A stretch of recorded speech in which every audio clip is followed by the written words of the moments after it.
Let me tell you how much of a freak I am. Let's just get into this. When I wake up in the morning, let's start with that. I have no idea, as none of us really do, what's going to happen that day. But what I do know for a fact is that various things that day are going to arrest my mind. There's just a lot of absolute nonsense. Just in a nutshell, our brain is giving us a series of options. Welcome to the Any Last Words pod. A very, very special thanks to everybody that will be joining us today on SoundCloud, Spotify, Apple, as well as YouTube. And please do not forget us at ALW Pod on Instagram. It is I, Earl Lonnie Hooks. The God in me honors the God in each and every one of you. And today, where does the emphasis go? Is it Moreau or Moreau? Morrow? Did that even... Moreau. Morrow? Morrow? Do you know? Is it like tomorrow? I would say like tomorrow, yes. Morrow. Wait a second. Have you ever had this question asked of you before? Never. You're throwing me off. I'm like, that's my last name. What? How often does this never come up? Do you ever hear your parents or anyone in your family say the last names like, oh, the Moreaus, the way that we... Never. That never happens. Never. Okay. Tomorrow. Yeah. Katie Morrow. Sure. Yeah. Yes. Huge fan. Jess. Your very good friend. Yes. So we have now figured out at least 8 years. Yes. But maybe more. not. Yeah. Oh, but maybe 9. If not more, I don't know. Right. I can't pinpoint, especially to when we met last time we saw. That's all kind of a blur. Yeah. The only thing I remember last is truthfully Jess's 21st birthday. That's like one of the last things I remember. What happened for that? What did she do? We all went, and Keon was there. We went to Seasons 52.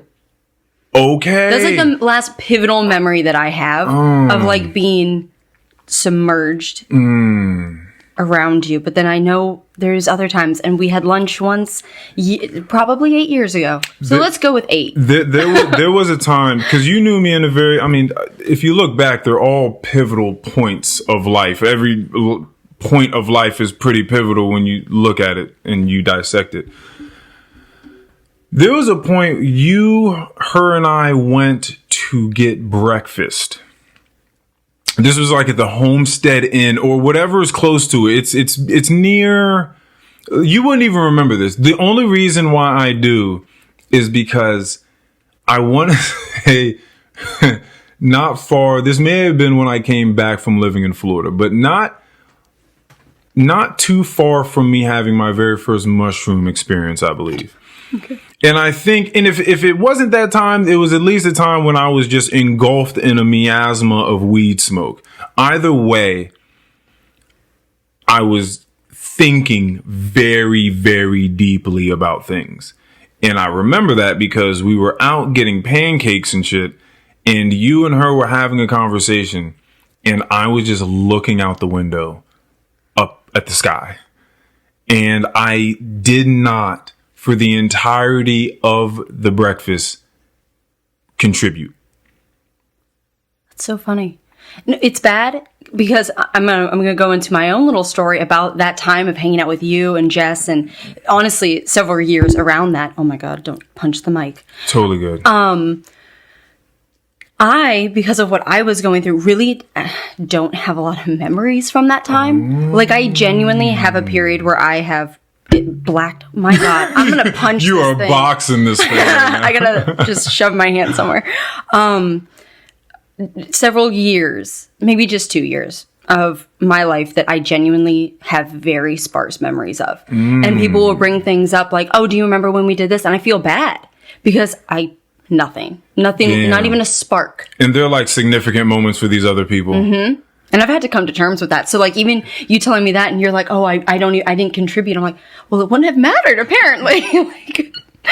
was gone, you know? My whole issue at that time was that I felt like if conversations weren't about the cosmos, and when I mean that, I just mean like meaning about everything, then I couldn't wrap my mind around talking about anything less than our existence and what the fuck we're doing here. Right. Like it just wasn't a thing, and I just remember just staring out. And just soon afterwards, we're like, Earl, listen, like I get it, like I get it, like you're thinking about stuff, but like you gotta be able to just talk. You gotta be able to just hang out. Like we're having fucking pancakes. Like you gotta be able to just hang out. And I just couldn't wrap my mind around it at the time. Like, it was like my mind had exploded, and I just couldn't think of anything else other than what is the meaning of life. Did you ever come to terms with what it is? Oh yeah. Yeah? Yeah, I got that. Dang, you actually figured out what it is for you? Yeah. It was really nice today. I received a text message from a very, very like a distant friend. This happens, more often than not these days. It's funny. More often than not. That would actually be wild. But it happens quite a lot these days where somebody from the past will reach out, or I'll reach out to someone in the past. And this is one of the reasons why I'm excited about what's happening here and what's going to happen is I would have never known if I was ever going to see you again. Like you just never, but that's really the case. Every time you walk away from someone, like you have no idea if you're ever going to see them again.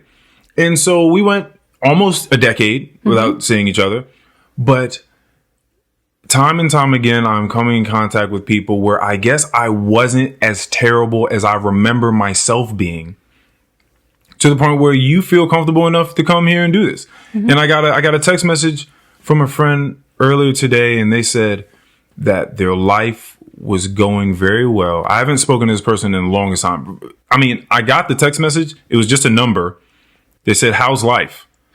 I was like, well, I don't have an identity attached to this phone number, but my life is more and more magical every day.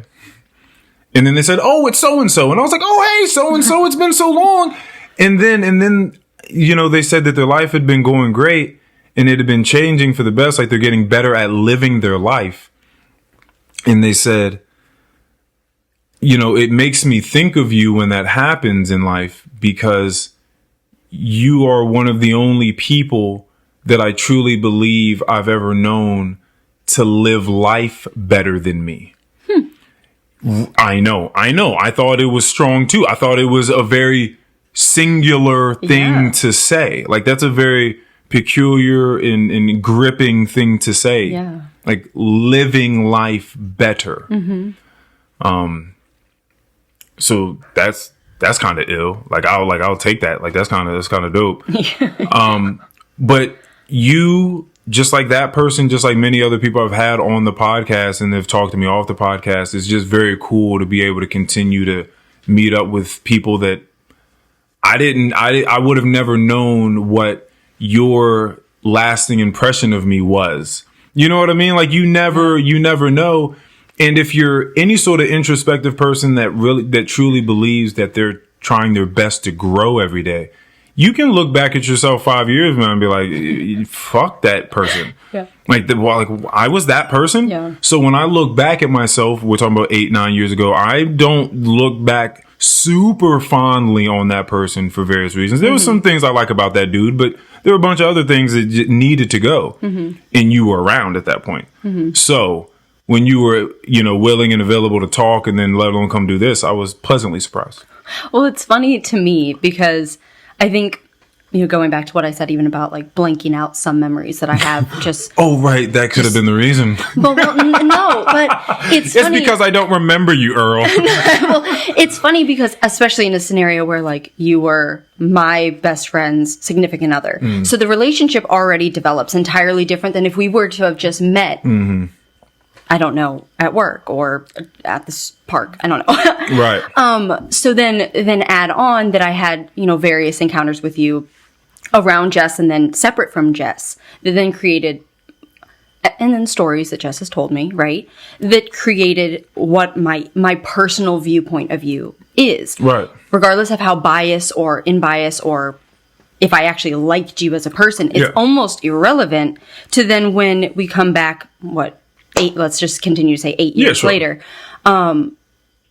Well, I'm not going to hold you to who you were. That would be stupid because I swear to God, if somebody held me to who I was at that point in time, they'd probably think I was a distant, antisocial, very closed off, probably like kind of aggressive person. Which is funny because I mean, it's funny. It's a funny juxtaposition with the other qualities that you just threw in there. Like you're distant, antisocial, and aggressive. Like, where does the aggression present itself? It's because of like a standoff presence. Like, I don't need to talk to you. Right. Which, I mean, truth of the matter is, I do kind of carry that with my existence. Yeah. Like my 10 feet rule that I told you coming in. We're going to get into that. It's funny to me because how do I want to word that? I like social interaction and I love connecting to people. Okay. But if it doesn't happen, I also don't care. Right. Because there's that two-way streak. Like if you didn't ever reach out, I wouldn't be like, man, Earl never reached out to me. Like, why would I do that? That's stupid. Well, I also didn't reach out to you, so why am I going to start judging you 8 years later? Yeah.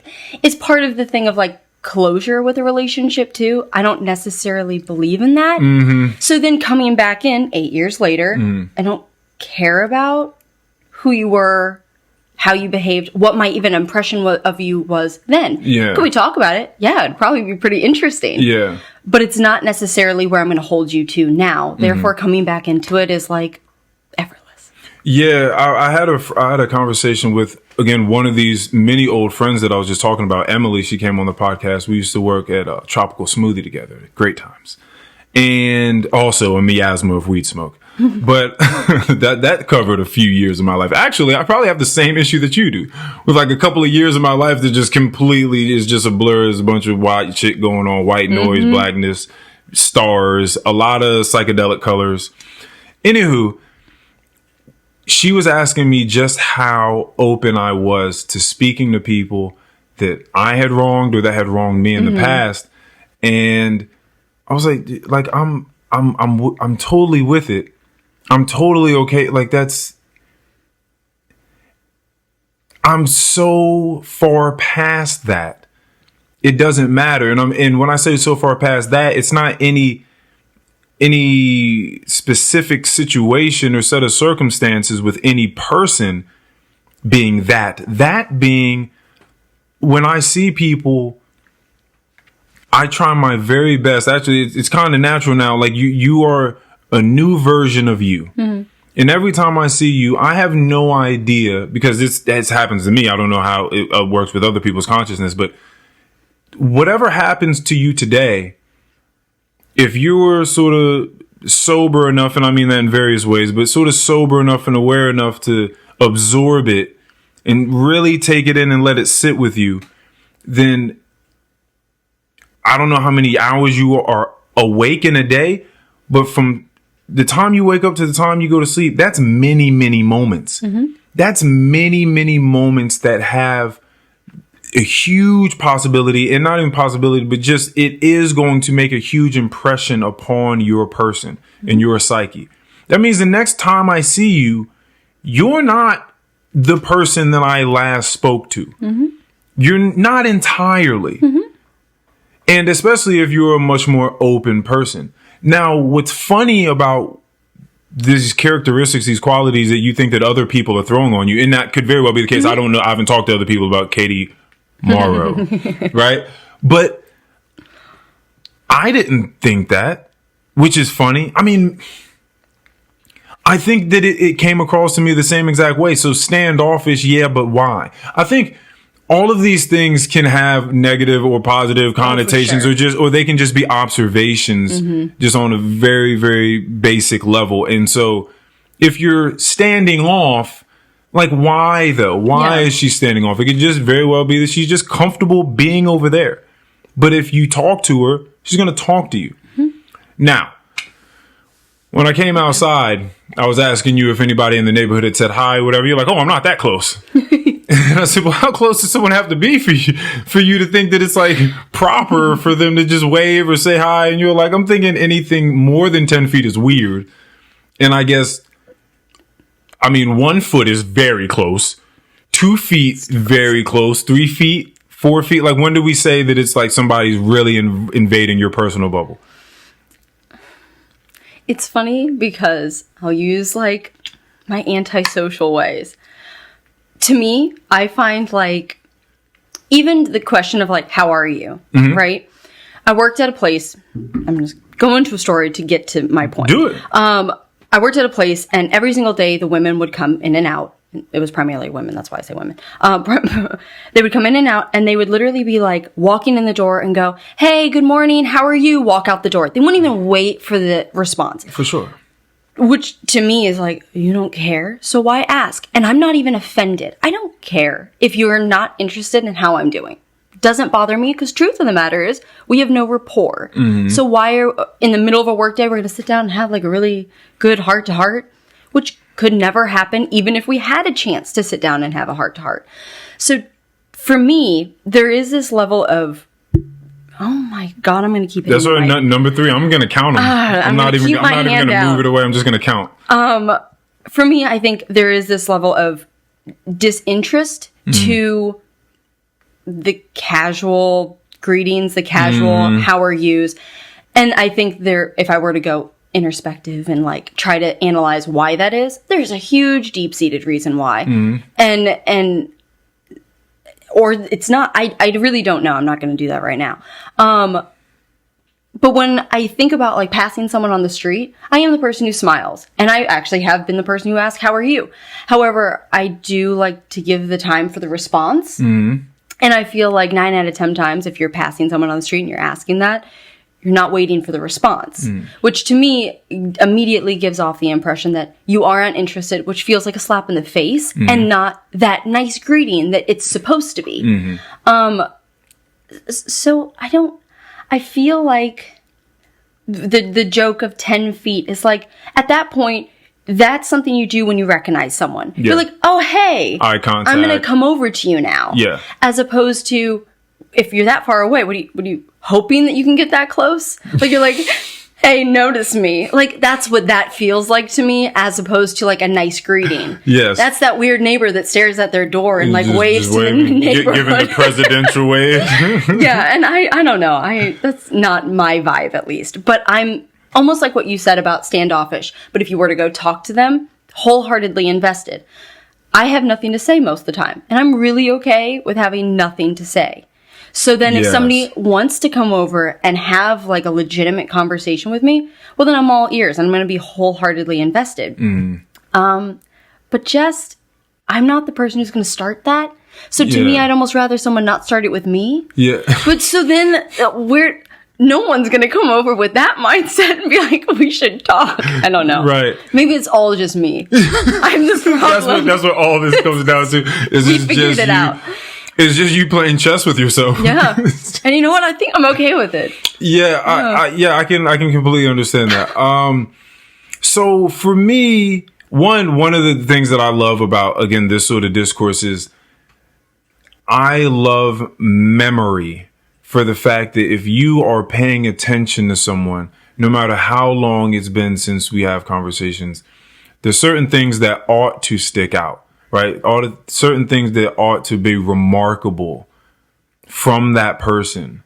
And one of the things that we recently, I'll say in the past couple of years, because we had that conversation a couple of years ago now, which is just wild. That was just a couple of years ago time. Anywho, you just spoke about how you're fine being quiet, how you're fine not saying anything, right? Everything you've said up until this point is indicative of you being completely okay not talking to anyone. Hi, welcome to the podcast. Right, exactly. So that's one thing that's hilarious. And then the second thing being, I remember that you told me you are not a fan of people speaking for the sake of words. I'm also not a fan of people speaking for the sake of saying words, for just filling space's sake, because we're too uncomfortable to just be silent and also occupy the same physical space as someone, or whatever the case is. There is a flip side to where you may really enjoy when somebody comes to you and they're just trying to get straight to the meat and potatoes of your soul and whatever is going on, or, something substantial, something gripping. A lot of people need to be soft, like baby stepped into that. You know what's interesting? Not to cut you off. Yeah. It's actually, let me get more peels. Do it. For me. Peel it back. We got time. It's interesting to me because I actually am not one who loves diving into deep conversations immediately. I actually love the conversation where you're like, so what's your favorite color? What's your favorite genre of music? Your least favorite? Why do you like that genre of movie? I don't know. Do you like going on hikes? What's your physical preference on activity, right? Like, seemingly meaningless stuff. But truth of the matter is that's the stuff that makes a person. Like, if I'm buying you a gift, I'm not going to actively give you my heart. Like, I can't do that. Very true. So I'm going to give you something that fits the things that are your likes and interests. Well, you'd have to know those things, which are the seemingly pointless things that people don't like or not that they don't like to talk about, but get pushed aside when you're talking about getting to know someone. Yeah. I personally think those things are really valuable. So I don't necessarily love going immediately into tell me who you are and about yourself. I don't know how to answer those questions. Not because I don't know the answer for myself, but because I feel like it is a daunting question. And does that person care? They haven't gotten to that point where I trust them, that they're actively interested. Actively interested. Yes. And then on top of that, you mentioned memory. One of my favorite traits in people is when they can remember something that I've said. Doesn't matter how ridiculous it is. Even if it was a joke I told 3 years ago and it stuck with them, right? That type of stuff is so, like, that's like receiving a hug or getting a gift or having a heart-to-heart. Because it's somebody remembering something that you said and it's sticking with them and it's about you. I think that's a beautiful thing. And if someone hasn't gotten to that point where I feel like they have listened and retained information, and it's kind of that one ear, in one ear, out the other, to respond. Like we were talking about being able to just, I'm feeling that air. If that's the dynamic of the conversation, then going immediately into heart to heart, you haven't proven that it's going to stick with you. Therefore, it's just as irrelevant as what's your favorite color. It's just as shallow. If that makes sense. No, it makes complete sense. I hope everybody got that. No, it makes complete sense. I've already spoken about this. I look at it visually as a pool, in that you can jump in the pool, and if you're a good swimmer, you can go to the deep end of the pool and you can swim deeply into the deep end of the pool. Those are people having deep, meaningful conversations about deep things. You're getting into it. Then you can just kind of like know how to tread water, but you're really still like kicking and you're about to die and drown, but you're still in the deep end of the pool. But you're very surface about what is going on over there, and you're barely above water. And you can be over here in the shallow end, and you can just be shallow and just be standing up in the shallow end and just have the water go to your shins. And you can just talk about fart jokes all day if that's what you want. Or you can still put your head underneath water in the shallow end. So you can still talk about the nuance and the intricacies about what are seemingly shallow things. And a lot of the time, truly, if you're a good listener, like an exceptional listener, when you talk to people about things, there is a multitudinous, almost just unfathomable amount of information that you are getting that you just may not be aware of because you're not paying attention. But when I ask you what your favorite pie is, and then you start telling me that it's this pie, not simply because of the way that it tastes, but because it brings you back to your grandma making it in the kitchen and what was going on and how you used to help her out and used to wear a little apron and whatever it is, I'm learning tons about you. All I did was ask you about the pie. But now we're getting, matter of fact, you just asked me a question before the podcast, and I just went on like a 20-minute rant. Yeah, so you learned a whole lot about me. And and to corroborate what you're saying, I think people are more susceptible to giving their life and sharing things that are meaningful with them as long as they are looking at someone that is paying attention. As long as there's sure. someone that is giving them their time, because we know the difference. We're like, humans aren't as stupid as we call them all the time. Like, if I'm looking at you, I know when your eyes are glazed over and you're just slightly looking a little too further to the right than you should be. It's like, wait, no, I'm right. You're gonna catch their eyes. Yeah, exactly. It's like, hold on a second. Like, should I hold up something shiny? Like, what is happening? Where are you? You know that. You know when. I just had an awesome conversation with someone. Her name is Isabel Wellman, and I'm going to start doing some episodes on her podcast too. It's called Incredible Conversations. Pretty cool place. And I was telling her as I was talking to her, because it was so refreshing. That's why I'm going to start doing episodes with her. I'm talking to her, and I can only hope that this is how I come off to people, because when I see it in someone else, it's so fervent and it's so vibrant and beautiful and attractive and alluring and gripping that like I could only hope to give that off, to exhibit that. I'm talking to her, and one, she's just listening, and I love these people. I just love when people you can just tell like they're just locked in. Mm-hmm. They're just listening. Like there's nothing else going on. It's just me and you. And then when I get done talking, every word that comes out of her mouth next is so appropriate. It's so directly correlative with everything that I just said. Mm-hmm. You can tell she listened the whole way through, and it wasn't in one ear and out the other with just the intent to respond at the end with something cool. You could tell that she wasn't the type of person that was just holding on to some golden nugget that came into her mind when I first started talking. So then she just stopped listening to the rest of the stuff. She was just there and present. And it's so refreshing conversing and engaging with someone like that, because you're truly just putting a bunch of ideas. It's to me, which is why I love doing this so much. It's such a beautiful art. Mm-hmm. It's like, to me, it's just like throwing up a huge canvas with someone. And I haven't done this in ages, probably since I was a kid, but in just taking two brushes or just your hands and just diving into paint and just making something together. You're not necessarily talking about it, but you are communicating it as you're putting it on a canvas with a brush or whatever. Like, I see what you're doing. Okay, man, maybe that might slowly, put some impression on the way that what color I'm going to use next or what brush stroke I'm going to do next.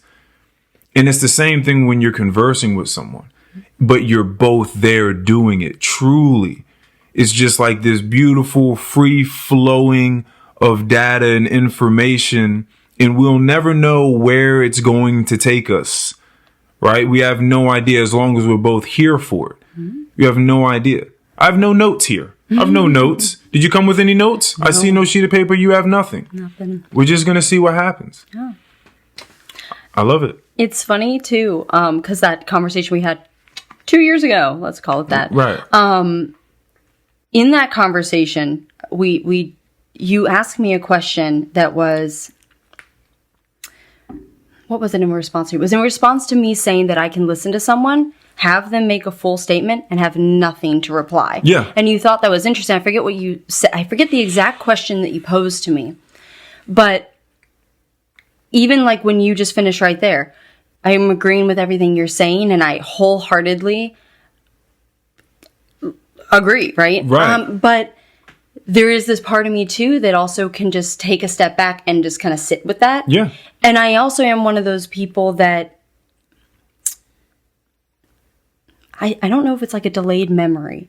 Okay. Right? Okay. So I have this thing where I'll hang out with someone and somebody will ask me, oh, what you do? And I'll go, I have no idea. But then the next day I'll have like a laundry list of topics about what we talked about and what we said and all that. And I think that's why I think I sit too long with things. But when you're saying the beauty of a conversation where you're bouncing back and forth and it is so appropriate to what that other person just said, I sometimes actually feel like I fall flat on that because I've gone almost to the excessive point of taking it in. Mm-hmm. And then I'm like, oh, I should call them a day later and talk, right?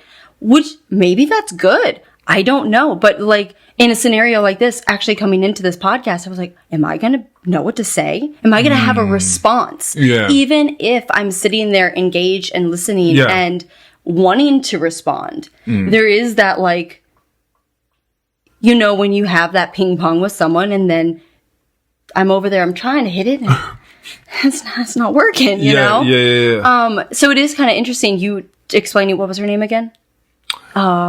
Emily? No, Isabel. And that podcast, I think that's such a beautiful thing to be able to have that with somebody and you can go back and forth. And that's not me saying like, oh my God, I'm boring or something. No. Right. But there is, I think that's when you found someone that you can really have that dialogue with is impressive. And it's not easy to come by. Yeah. And it's something I'm happy you're going to go do podcasts with that, with her, because that is hard to find when it's that effortless and it's just ping pong.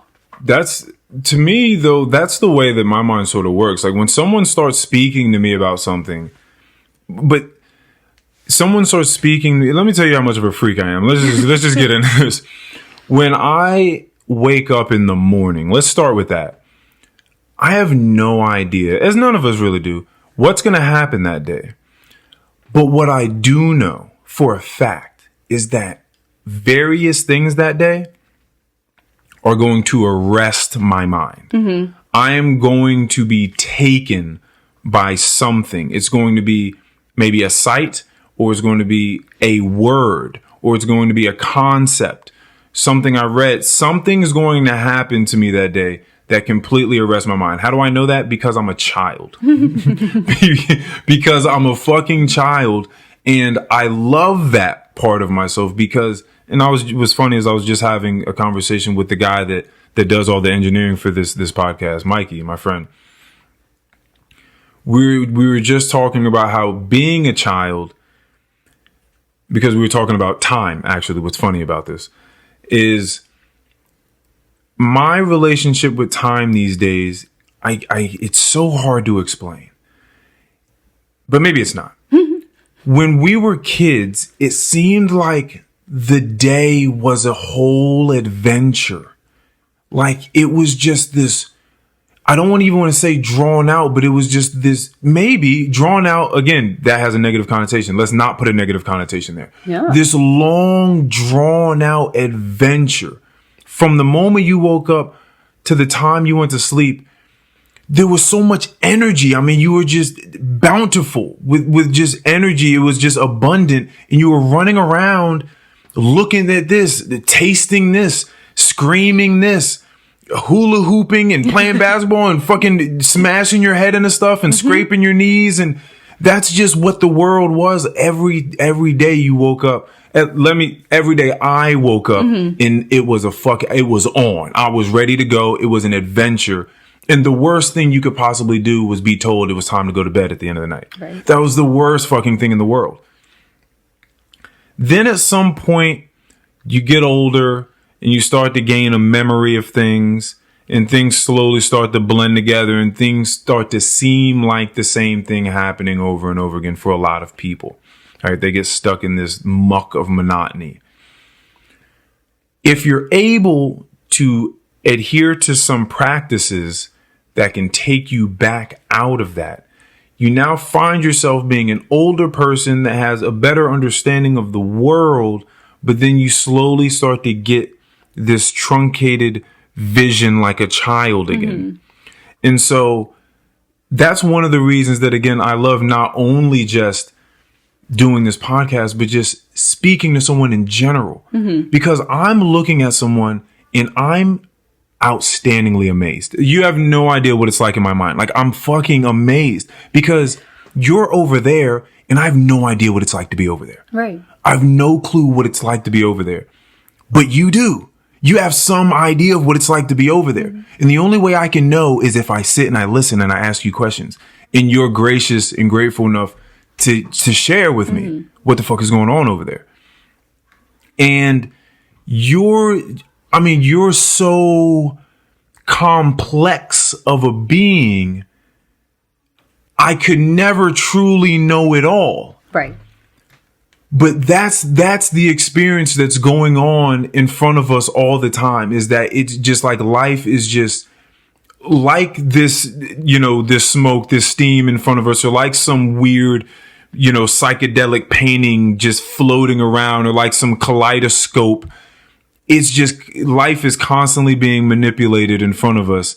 And it's either you see it or you're in tune with it or you don't.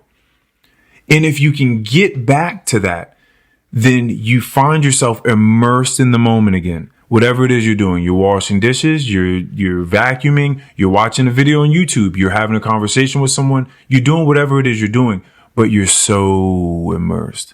You love it so much. You find the moments to be so much fuller.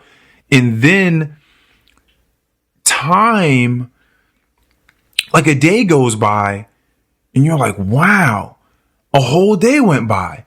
So it seems like it's a contradictory, because it seems like it was a short amount of time, but it seemed like so much happened within that amount of time that it seemed like it was long. Mm-hmm. It's like the weirdest contradiction, which is why I don't even know what the fuck time is to me anymore. Mm-hmm. When people say it feels like a week, or, oh yeah, that felt like 2 days. I'm like, I don't even know what that means anymore. I simply don't know what any of that means. The last coming up on 5 months in like a week or so, like a week actually, coming up on 5 months, I've been completely sober from all drinks and drugs of all sorts.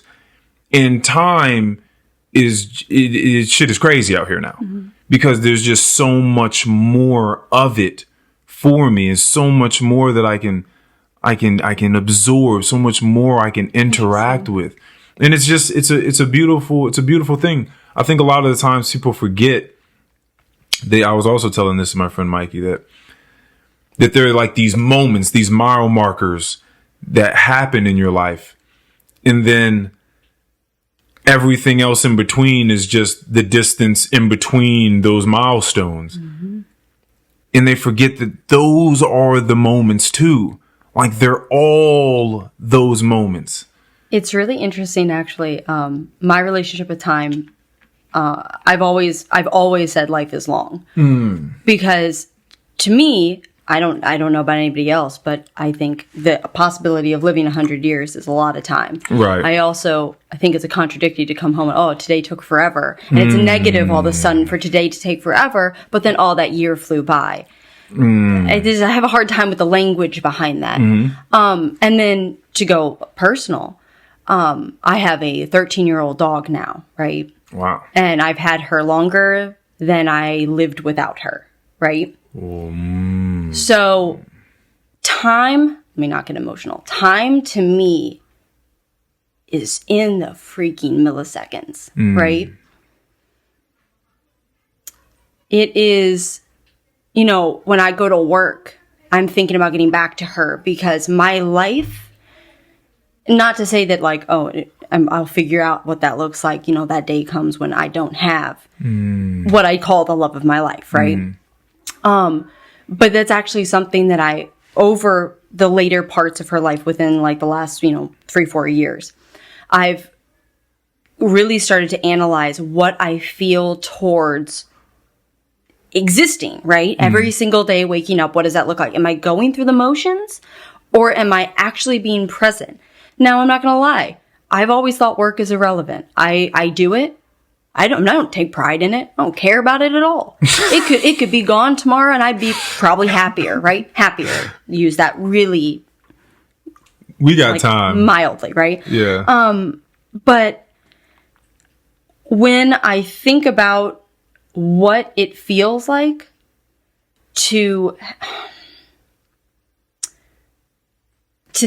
when I think about what it feels like to think about a time, does that make any sense? To think about a time when I potentially don't have my girl, right?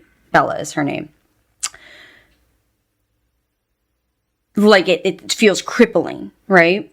So I had Chocolate Lab? Chocolate Lab, yes.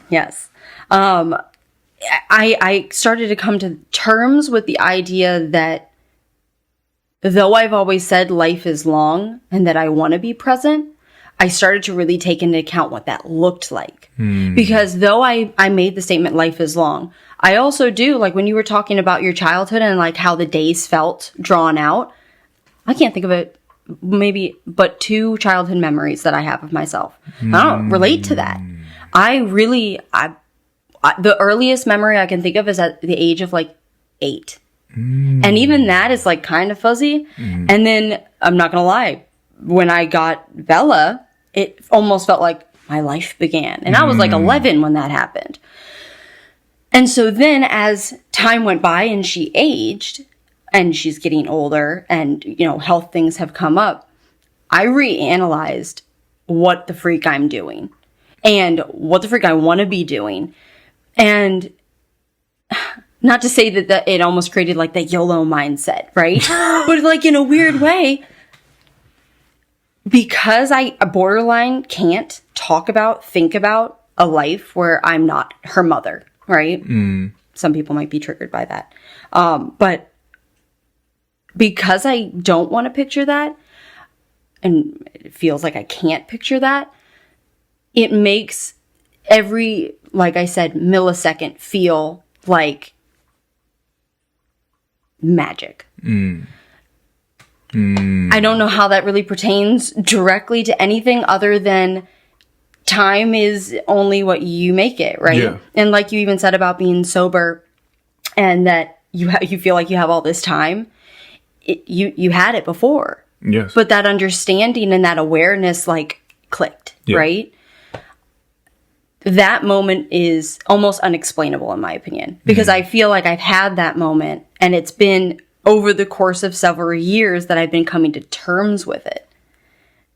It's not easy because that also means once this chapter of being, you know, having my girl in my life, once that chapter ends, there's still going to be that time. And I have to figure out what that looks like because it feels terrifying now, right?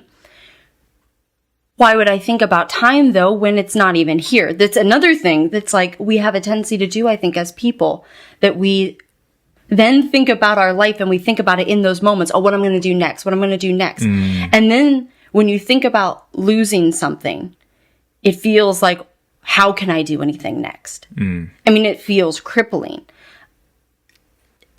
My relationship with time feels really, really, really like emotional, maybe? That might be the right word for it. It just feels like I have an emotional connection to time or relationship with time. And I think when you're talking about, you know, even using drawn out as a good thing, please. Yeah. Please. Like, I wish I didn't have to sleep. I would love to not have to sleep. That'd be great. Give me more. Like, draw it out as long as I can. And you didn't just go off somewhere, because I know for a second you're like, I don't know what that has anything to do with, but no, it has everything to do with it. I've been interested in the Bhutanese people, you know, the people from Bhutan, Chinese province. Well, I got on to them maybe like a year or so ago because they measure happiness over there. So they do GNH, which I believe gross national happiness, as opposed to our GDP or gross domestic product. Interesting. Yeah, so that's how they figure out and formulate and structure their province and how it is they're going to run their whole civilization. And it's based on, you know, various things that people need, like housing and ownership and physical health and mental health and all that sort of stuff. And people, you know, score these things and then they send it in and they figure out like what their gross national happiness is. That's so interesting. And it's like 6% of people over there say that they're unhappy. Now think about America, right? So, and this is, you'll see where this is going. The connection that I had with this place is that when I was young, I remember, and by the way, I was actually dating Jess at this point in time. Her and I were sitting down in my basement one day And I was super hippied out at this point. Again, miasma, weed smoke. And I had some purple Vans on, and I wouldn't get new Vans. I wanted to wear these motherfuckers into the ground. And my mom and my sister were like, Earl, stop. Just get some new shoes. Like, we get it. Like, but just get some new shoes, because I had duct tape around them at a point in time. Just keep the sole and the top together. Like, it was crazy. Nabby ass hair, long. Definitely had probably like some rope piece necklaces on, some beads, bunch of tie-dye. Still do some of the tie-dye. A lot of tie-dye, but tie-dye I was making. And we were down there in the basement, and I remember talking to her about a podcast that I wanted to start then, which is wild, because podcast wasn't like a huge thing back then. But I remember, I even remember the name. I wanted to call it The Brighter Side. And it was a podcast idea about bringing the brighter side of the world to people, because I was always good at seeing the glass full, right, all the time.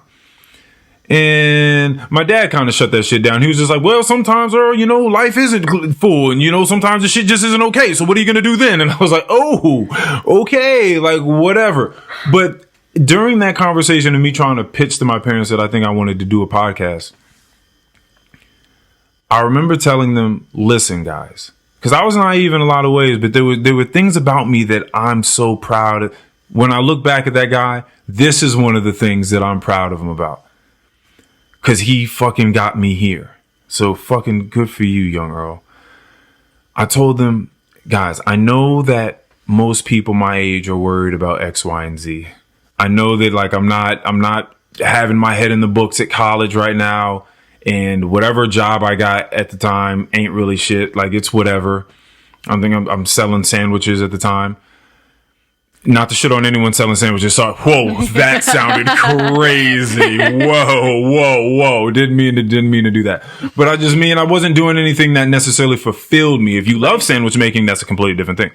I didn't give a fuck about sandwich making or soup pouring, but that's what I was doing.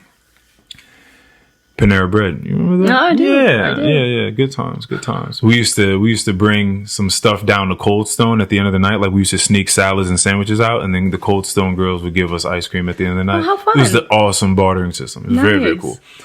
And I remember telling them, listen, guys, I know that I'm not doing everything that everyone else is doing or really give a fuck about it at all. And I know sometimes that pisses you guys off.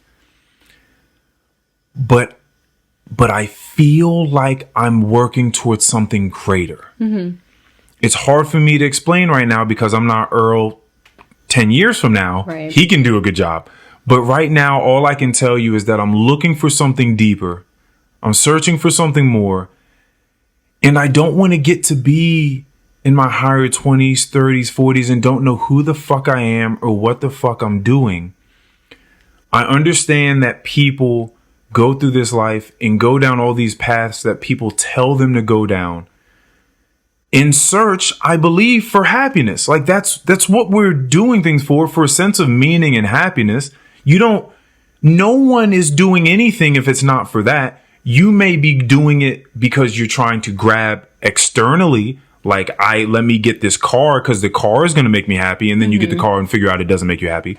Or you get whatever sum of money, like, oh, once I make 80,000, I'm going to be good. Oh, you get the 80,000. Okay, you know what? Hedonic adaptation kicked in. 100,000. Okay, wait. Oh, shit, that ain't quite it. I think once I hit that 125, though, then I'm going to be good. Right? And you do that. Whatever it is, you are grasping, you are aspiring for happiness, for fulfillment. We all are. So myself, like the Bhutanese people, thought, well, if everyone else is searching for happiness and meaningfulness, and they're taking all of these routes to get there, why don't we just figure out at the square root what makes people happy, and let's just focus on that. Instead of trying to acquire all this other shit to somehow get us to a point of being fulfilled, why don't we just really get into the nitty gritty of what makes someone truly fulfilled? And let's go after that. And so that's why the Bhutanese people in their culture resonated with me. Something that they do and they embed deeply through government and just through culture is they think about death every single day. Usually 2 to 3 times a day. They take a little bit of time out, just as individuals and as a collective, to think about death. Why? Because it's a fucking thing. It's the only real thing that we'll all ever know. It's always going to happen to all of us every single day. Yep. And so to act like it's not a thing that is so corrosive for your daily life and your quality of life. And this is why and so when you say you have an emotional attachment to time, let me second that. The reason I take my time with people so seriously, as well as just things in general, because people have been listening to this is episode 113, by the way. People have been listening to me for a little while. They know that I can be a little intense about certain things. And my passion is intense for a reason. It is because of this. I have known that I was going to die for a long time. And not only have I known it, but I've thought about it deeply. And I've thought about everyone that I've ever known dying deeply. And when you think about that and you grapple it and you wrestle with it, and then you realize that you don't have to put it into submission. It's just there. You guys are just one and the same. You're going to be there with it. It's a fact. Then you realize, well, how do I want to fucking spend my time here? I don't, when you think it could truly happen at any point in time, mad people wake up in the morning and then before sundown, like they're dead. And they didn't see that shit coming. And the people that they love didn't see that shit coming. It happens every single day all over the world. And so to think that any one individual feels like they're exempt from that is foolhardy. Makes no sense. And if you can truly understand that, well, then just imagine if you were on your deathbed, you would want to say something that means something to the people that were standing around you. Whoever was there, one, you would want people there. Two, if there were some people there, you would want to say something to them. You might want to say, I love you, or I always did, or you'd want to take in whatever it is they have to say to you, and maybe you're just going to be quiet and just let that tear roll down your cheek. Whatever it is, you're going to want to hold on to that last few set of moments. The issue is we're all on our deathbeds and no one knows it. Oh, yeah. Well, some people know it, but not a lot of people know it. We're all dying. Some of us much quicker than others. Some of us, it'll just happen and you would have never thought. But yet you're still spending your time not giving a fuck about just saying, oh, how are you? Hey, yeah, bye, and walking away. Right. You're not looking at life that way. You're not giving people in time the true respect that they deserve. And so it's interesting. I'm with you. Actually, to go back on the happiness thing for a second.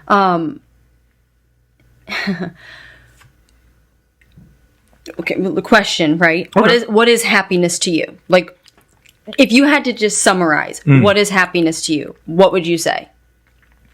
Well, happiness is that sort of seems like an endorphin flux, like a serotonin influx, like dopamine rushing through. Okay. You know? So hold that, right? Yeah.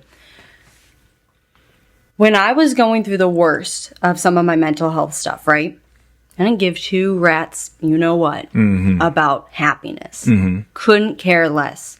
I wanted to feel something. Sadness. Anger.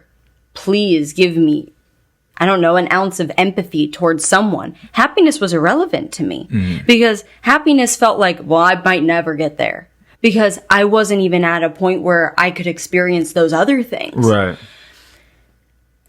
So then to put the pressure on myself to experience what is happiness, which then is you actually answered what is happiness. It's really just a hormonal reaction, right?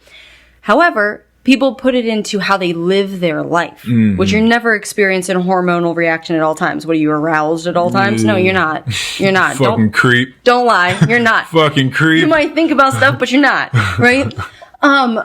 So to me, in that point in time in my life, I wasn't thinking about happiness as an objective. It was, okay, can I feel something, right? And happiness felt like the one that was the farthest away, solely because of the pressure that people put on it to be something you exist in, rather than what it is, which is an emotion or a thing you can have tied to a memory or a feeling, because it is a feeling, right? So in the times when I was at my worst, when someone was, because people do that all the time, oh, just be happy, right? Okay, yeah, I can be grateful, and I can recognize that I don't have it bad. But is that supposed to cheer me up? Is it supposed to make me feel better that somebody has it worse out there? Really? One, I'm the only person existing in my world. So not to discredit what other people go through, but that actually makes legitimate mental health feel like, cool, I'll just throw that one. I'll just be happy, right? Buck it up. Like, to me, that behavior is really dismissive to legitimate issues that someone could be experiencing. So when you say, like, this is not towards something you said, but speaking about happiness, there is kind of, even in the back of my own head currently, though I'm doing so much better than I've ever been, right? There is a disconnect towards living. I don't know how I would answer that. What are they? The Bhutanese? Bhutanese. I don't know if I would know how to answer a chart for that, even though I love the concept, because of, truthfully, a kind of a pessimistic and emotional reaction that can sometimes trigger in me because of what I've gone through. And I think I would be curious of the 6% that you said aren't happy. Why? I'd be curious to know if it has actually nothing to do with the actual answers, but something internally that's going on that prevents them from being able to answer those things. Well, that's a huge loop that I just went in, right? But if you think happiness, I'm now me analyzing myself, if you think happiness is an achievable, like, thing you can grasp and hold on to and exist in, that's pretty daunting to me, because that really starts to feel like, oh, well, in those times where I'm not that, did I fail? Did I lose it? Will it come back? I mean, then that's like that spiraling mindset. I think anybody who's struggled with a mental illness has gone through whatever that spiral is for the individual. For me, hearing something like happiness does make me go back to that mindset of, oh crap. Is it failure? I mean, at this point, I can objectively answer like, no, right? But in that darker state, you are kind of going like, well, am I being ungrateful now? That I'm not going like, man, I have this, I'm paying my bills, I have a decent job. Like, I'm not recognizing those things because my brain state isn't releasing. Yes. What would you just say it was? The serotonin. It's not releasing that. So if it's not releasing that, I can't even recognize that I have those things. So it's a huge loop that it's like, sometimes it's not just about like, it almost sounds like I'm disagreeing with the checklist of what you just said. It almost sounds like I'm disagreeing with you because I think for me personally, I might have a hard time answering those things. Now, I don't know what the questions are too, right.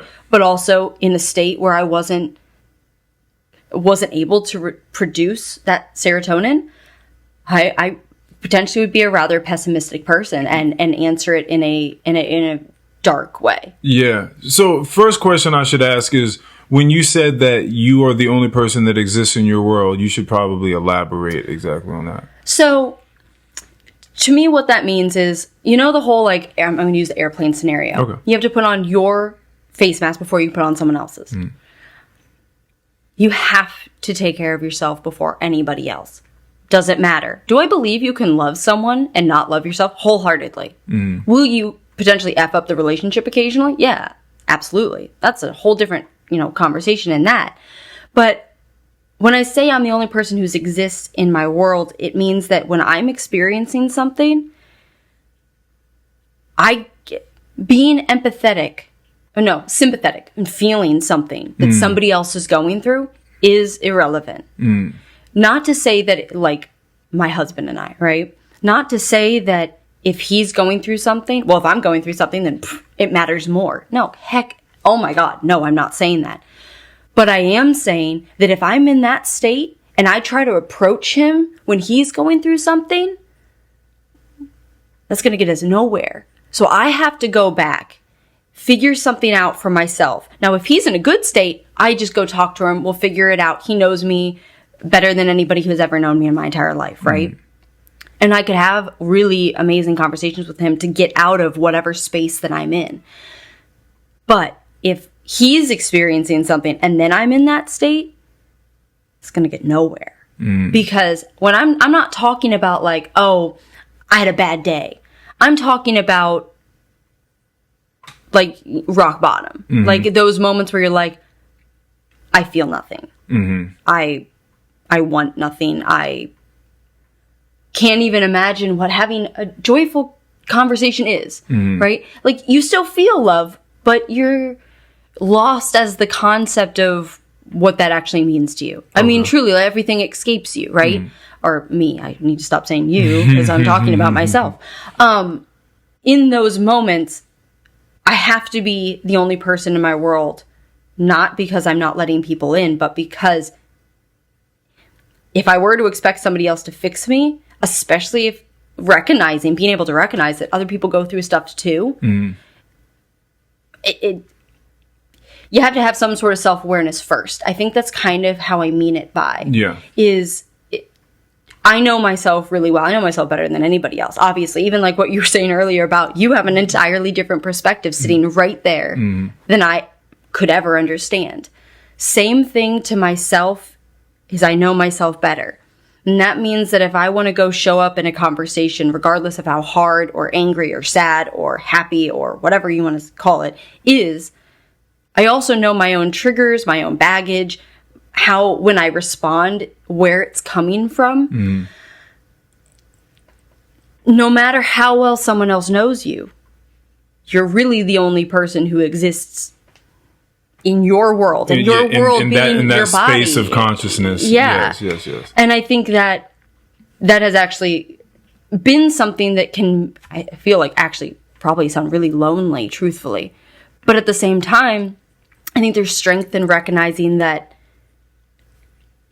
no one else can fix you. People can be there for you. People can help you. People can inspire you. But at the same time, it's the whole, like, you're the only person who exists in your brain, right? Like, and we've all heard it. You're really the only person who you go to bed with and wake up with. Doesn't matter if you're married or in a partnership or whatever that looks like. You really are the only person that is with you all the time. And no one knows every single thought that I have throughout my whole day. And even though I'm in a relationship that, I mean, borderline does, because we spew just everything to each other. Yeah. And I sometimes am one of those people who speaks to think. So I often say the statement of like, take what I'm saying with a grain of salt because I'm figuring it out as I'm speaking. Yeah. And when I think about the relationship I have with myself and a lot of like the dissociative or dissociative? Yeah, sure. Like thoughts and behaviors that I've had, being able to say like, I am my universe essentially is actually really grounding for me. And it doesn't feel like what I said earlier, like lonely. And I think it could be lonely to somebody. But, and I'm going to go on a side tangent, being married, being in a relationship that's I've had for 12, going on 13 years now, right? We are two separate people. We are not, and I hate it. I hate it more than anything when someone makes it sound like a package deal. If you invite Joshua, you're not inviting me. You have to invite me. Right. We're not a package deal. If you get something that is an interest Joshua has, why would you assume is also my interest? Like, actually, we have no hobbies in common. But I think, especially when you're in a relationship and in one that's wholeheartedly monogamous, committed, right? I think a lot of times people get lost in that. And I think we were kind of having a conversation about that earlier. And for me, I need it. And I think that's why I have such a strong connection to, I am my own universe. I am the only person who exists in that physical body of my universe, right? because I'm really just stardust, right? We all are in a form or fashion, right? So I think to be able to, how do I want to word that? I think that's why I bring up the dog thing, right? Because it's the only thing in my entire life where I think I've created an identity with. Because I've lifted weights for 10 plus years. I don't care at all. Like, that's not even something I want to talk to somebody about. I've done multiple classes and got different degrees. I don't care. I think that's one of the least interesting things about me. Let me just keep going on and on about myself. But at the same time, that's not an identity. And I find, like, those are cool things for someone to know about me, but not necessarily me. Same thing with a relationship that I'm in. I think I found, you'd have to know. I'm gonna feel like I need to give backstory to who I am in order for this to make sense. But like, there's so much, I'm just gonna say there's so much power in feeling like I am me. I am an individual. I am unique. I matter. That was a big one for me when super vague. Oh, when I was struggling, right? But when I was at my worst, did I matter? Heck no. Oh my God. No. Matter? Who mattered? I was very pessimistic about the idea of mattering. Mattering, yeah. Who cares, right? Even, oh yeah, people love you. Okay. I didn't care about connecting to people. And the truth of the matter, in a form or fashion, I still don't. But when I do, it's like all of me, right?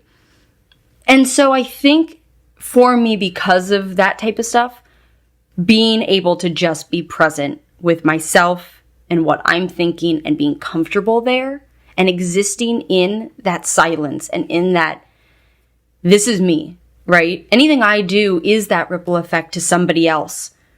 And that's the part that goes external. But I sit with myself every day. Yeah. And I think being able to come to terms with that comfort and that it is me and that I am existing and that, you know, what I'm even saying to you isn't irrelevant. That's probably why, truth of the matter is, I don't care about talking to people very often, is that, does that matter to you? That's still, I mean, I'm not going to lie, that's still something that I think I battle with occasionally. Right. But I have come to terms with the idea that I really am. I can still love myself regardless of if these thoughts in the back of my head go like, do they give two craps about what you're saying, how you feel, how you exist in this world? Because that voice can be strong. But when I come to this point where I'm comfortable, just comfortable, being the only person, I feel like there's power in that for me as an individual. Yeah. I mean, you're right. It does have to be that way. And I do think that people take loneliness as something sad, right? Like it's smothered in dismay for some reason. But then the Bhutanese also believe in like a golden solitude, right? It's just exactly. It's just a completely different way. So, I mean, there's clearly meditation over there. I've been meditating for quite some time now. And it's such a beautiful thing to be able to just exist and be present. Because for me, it's not about the acquisition of happiness in all moments, right? Like nobody even wants to be around that person. I talked to the girl Emily that I talked about earlier, that was from the Tropical Smoothie days. We talked about people at our jobs not wanting, you don't want to be the soul sucking person that's constantly in there just talking about how tired they are and how they don't want to be at work and how this person's fucking weird and they don't trust this person and whatever. You don't want to be that person. It's just like, God, like shut the fuck, like this person sucks all of the vibrancy out of this place. But you also don't want to be the antithesis. You don't also want to be the fucking clown running around like just making jokes with a huge smile on your face, jumping up and down, and rainbows are shooting out of your ass and fucking Skittles are shooting out of your mouth and no cotton candy's coming out of your ears. No one wants to be around that shit either. Like that's fucking annoying. Why? Because it's not natural. Because that's not a real thing. There should be a flux of emotions and moments and time taken. That's one of the things that I learned through public speaking is a lot of the times people that do a lot of public speaking, they're just like speaking on 160 BPM. And they think that being able to do that like a fucking printing press is impressive. And maybe to some people it is. But to slow down your words, pause is power a lot of the time. And it makes people listen to what it is you have to say. So it's just about the way that you want to look at things and the way that you want to encounter and engage with the world around you. I think that sitting by yourself, away from technology, away from other people, and being able to do that in solitude, in serenity, in being able to just close your eyes and again, this is not most people's experience, but being able to get to a point where you can do that and it's still, and you can be by yourself and it's okay. It's not necessarily about this dopamine rush that you're getting. If I wanted to do that, I would just go back to drugs. So like, it's not about that. It's about peace of mind is a beautiful thing, because when things are peaceful, if you ever find that, I mean, we all find it in different points in our lives. Some people look up at the stars and they're by themselves and it's quiet. Maybe they're out camping. There's a fire in the back. And maybe they're out there with their best friends or whatever. And this is just a moment that they have off by themselves and they're just looking up at the stars without all the fucking, ambient light and all that sort of stuff that usually comes. And you're just in the light pollution.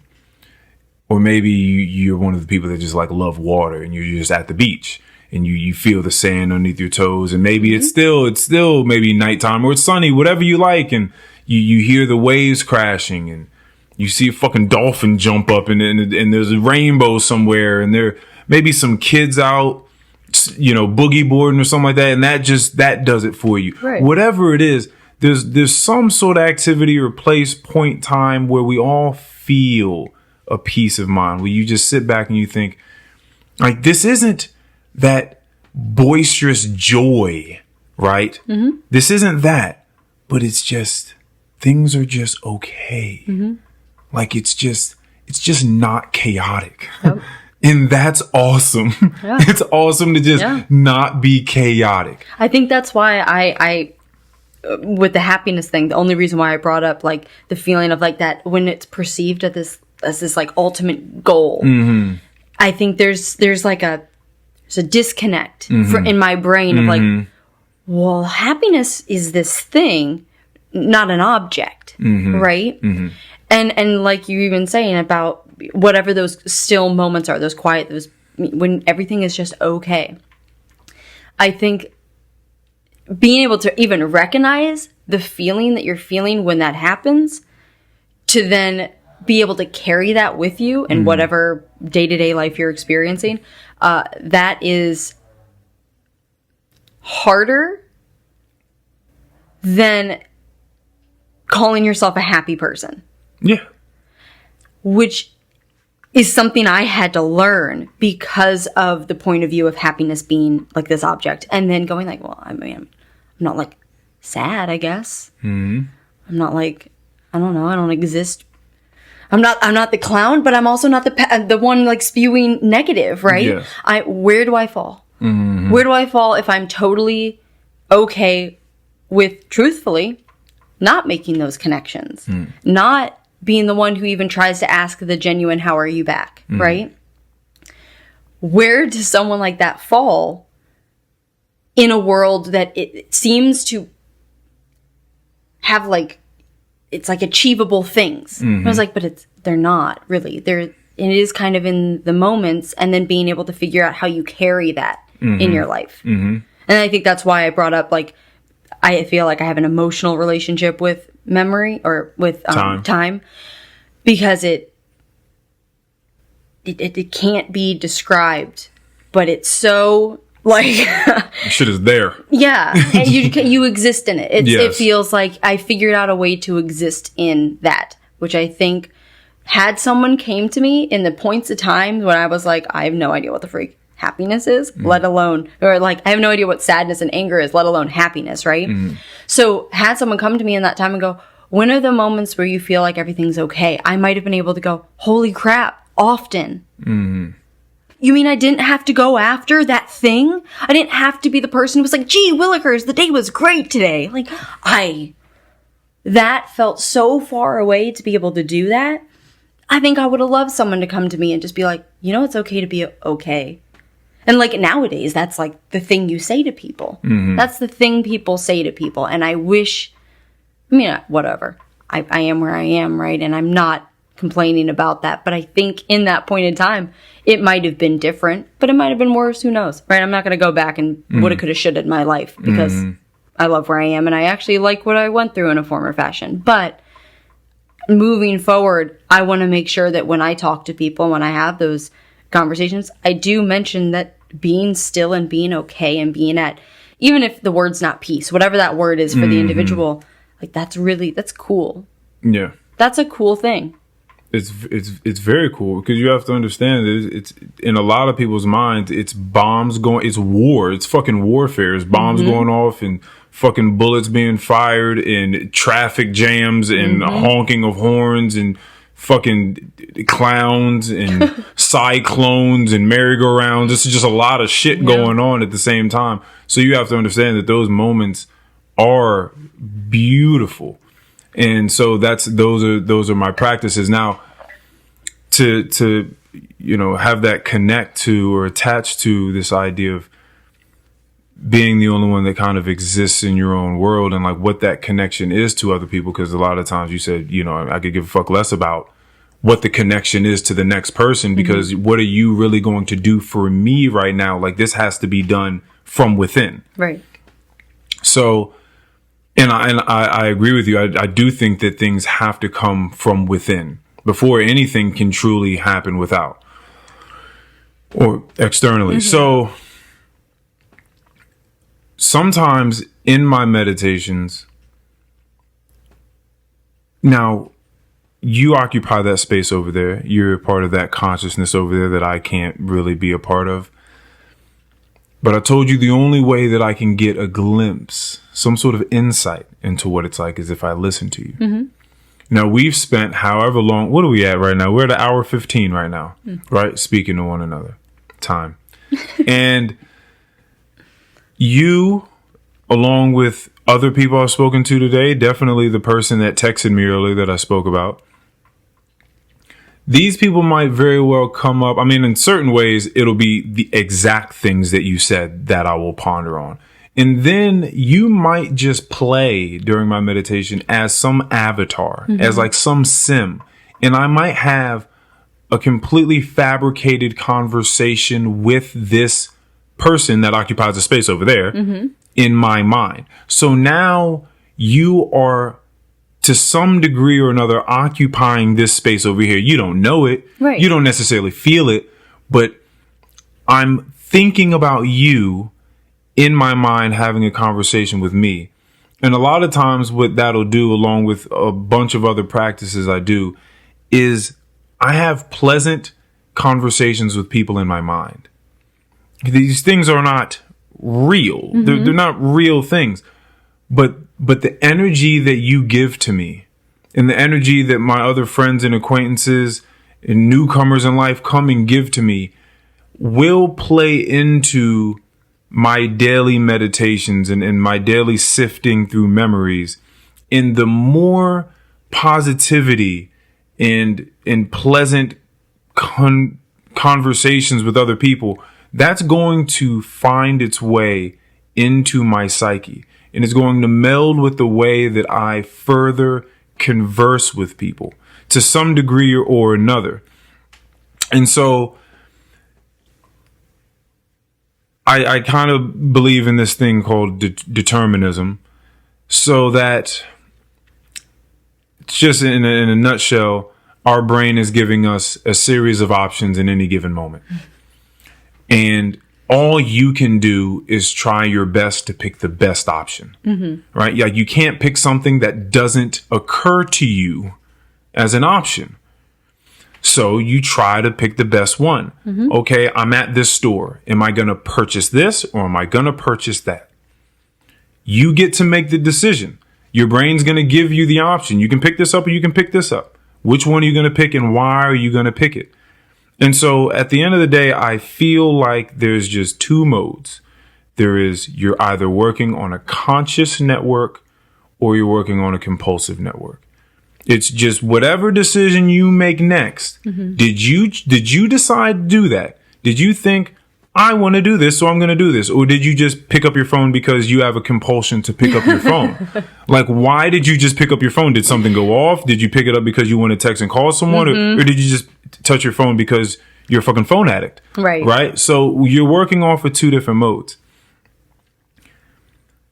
Every decision I make, I try my best to make conscious decisions so that they further propagate growth and nourishment so that the next time maybe I'll get like a bonus unlocking of a super cool option that I didn't have last time. Yeah. So every time you just like, okay, I know that I could eat this big ass cupcake right now. I can definitely do that. That's an option in my brain. My brain says, Earl, you can pick up this cupcake and you can eat it. And that's totally fine. The cupcake tastes great. It's here, right? That's half the battle. The cupcake's here. I can eat it. It's actually in view. Or you can go over here and you can make yourself a salad. Now, depending upon how you are, you know, there are various different reasons why you may want to pick the cupcake over the salad or the salad over the cupcake.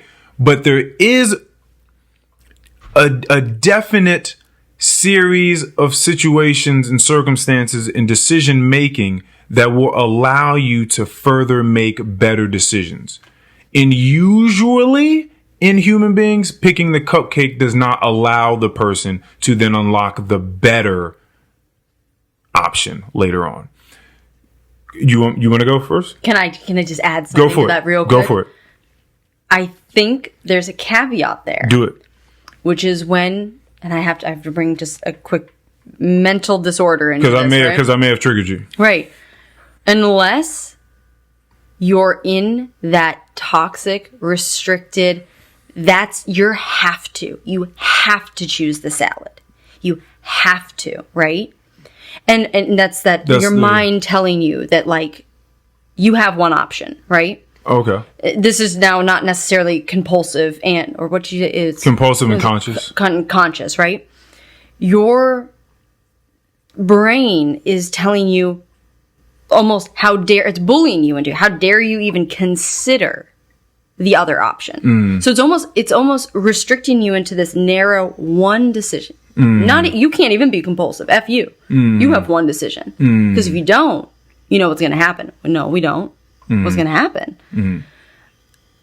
So in a weird way, like just using the cupcake as the scenario, right? When you're in that state and you feel like there is, and I'm going to go directly food related, right? So legitimately taking the cupcake could be setting you into a freedom zone and opening your mind up to being able to actually accept more options. So I went very literal to salad and cupcake. Yeah. Because of what it feels like to have a restrictive mindset and what that looks like when you're given options with a restricted mindset. It doesn't feel like options. It feels like a have to.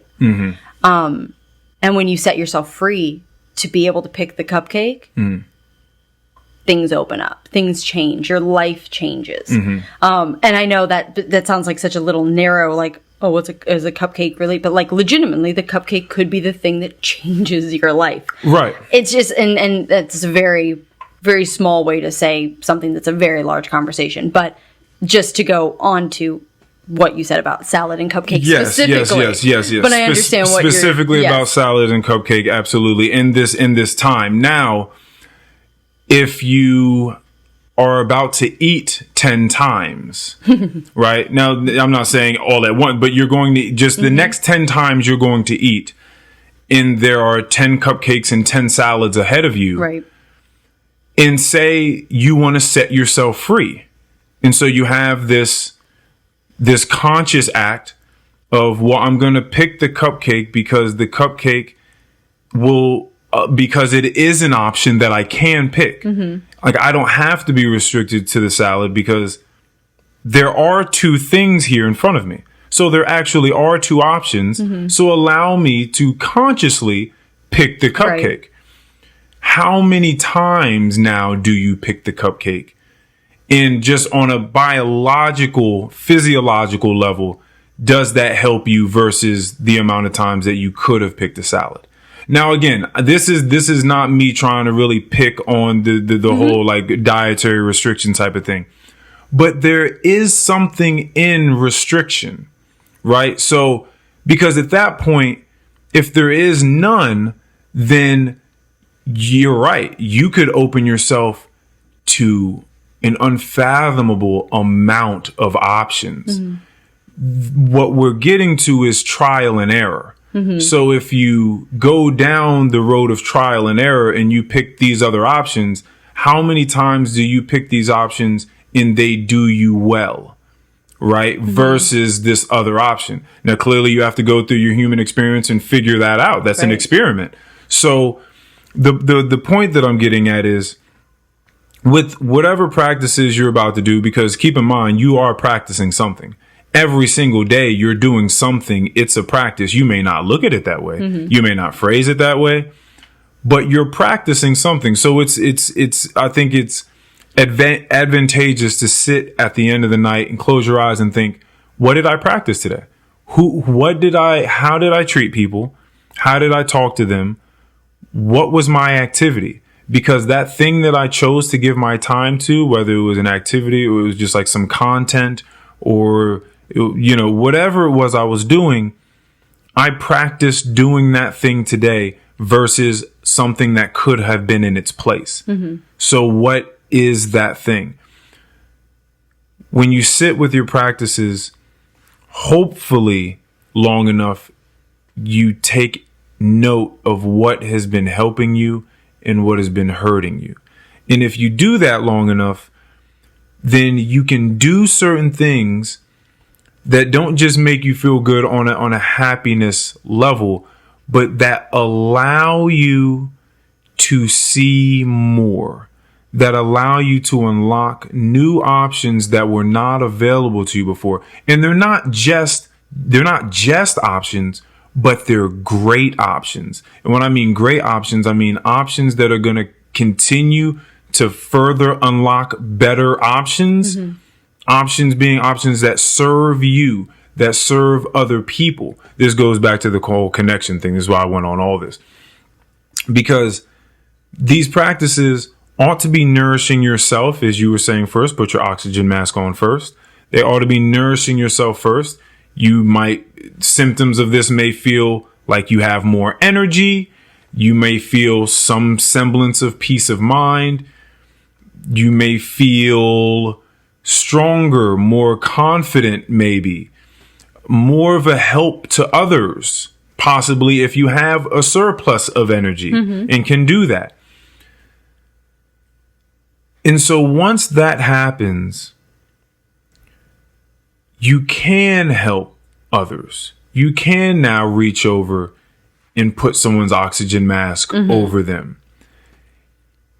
In the conversations that I have with you or anyone else on this podcast that work alongside my own individual practices that help nourish myself, they're all one huge cycle. And it's not even just a circle. It's just like, it's spherical. It's a spherical intertwining of threads that work its way through my existence all the time. And so anytime that I'm helping other people through what I've been able to do for myself, that energy comes back towards me. It's like, it's just a renewable resource. It's just constantly just a natural renewable resource that's feeding itself. Interesting. And so you find yourself giving yourself more to these practices that nourish yourself. And then you see the people around you that are in close proximity maybe become a little bit happier, maybe start to try to find some meaning in their life, maybe start thinking about things a little differently, they start to grow from the nutrients that is coming from the fruit that you bear now. Mm-hmm. And then they grow. And so that is just a byproduct of what it is you are doing for yourself. It's not the product, it's a byproduct. It's just going to happen. Oh yeah. So that's where I go as far as the connection with other people and all that sort of stuff. I try my best. I just very specific so I can be a little bit more concise. Examples, when I started doing yin yoga specifically, because I was doing vinyasa flow and it's cool. I enjoy it. I'm certain it's a lot more for other people than it is for me. I can get in a certain flow in a certain state while I'm doing that, and I enjoy it. But yin, to sit in a pose for 5 minutes at a time, to sit in a deep stretch for 5 minutes at a time before you get out and switch to the other side and do that side and then do another pose. One, your muscles become so loose. And you just melt further and further into the pose, and it feels so good. And then you're sitting there taking time by yourself. So there's some form of meditation now happening, right? There's some sort of a union between your mind and your body relaxing at the same time, having this peaceful harmony that I like to call it, right? You call it this golden solitude. Mm-hmm. And you do that for a little while, and it relieves tension from your muscles. Once it relieves tension from your muscles, wherever you were feeling pain before that pain is ameliorated. It is now relieved. That pain is going to have a direct correlation with your mood because if someone's slapping you in the face all day, you're not going to be very happy. So it's the same thing. You just have a neck pain, which I used to have all day. You may not even notice it, but there's some pain that you've just now grown accustomed to. Mm-hmm. You're just acclimated to the pain. So you just walk around with it. But then when it's finally relieved, like I imagine if you go to a chiropractor and he just cracks you up, or you go to a masseuse then you leave, you're like, oh, damn, I didn't even know that I was upset because of that. Yeah. So that's one of the things. So then maybe you stretch for a little while, and then you start stretching like 5 minutes a day. Then it's 10 minutes a day. Then it's 30 minutes a day. And then you're like, damn, I feel like I'm in a better mood than I was 3 weeks ago. Yeah. That's weird. And I'm in a better mood just as a baseline, not just because I have this endorphin influx. Like it's just, like I just feel like I'm better. Mm-hmm. And then that allows you to think a little bit clearer than you did 3 weeks ago. So then you think, oh, you know what, man? Like, all right. Now you start thinking about things. You're like, I feel a little bit better. That's cool. Like, like what's going on with this bed over here? Like I should. I don't know. This bed's not nearly as comfortable as it could be. Maybe I ought to get like a memory foam topper or something like that. A little memory foam topper for $60 from Walmart or something like that. Or a memory foam pillow, whatever it is.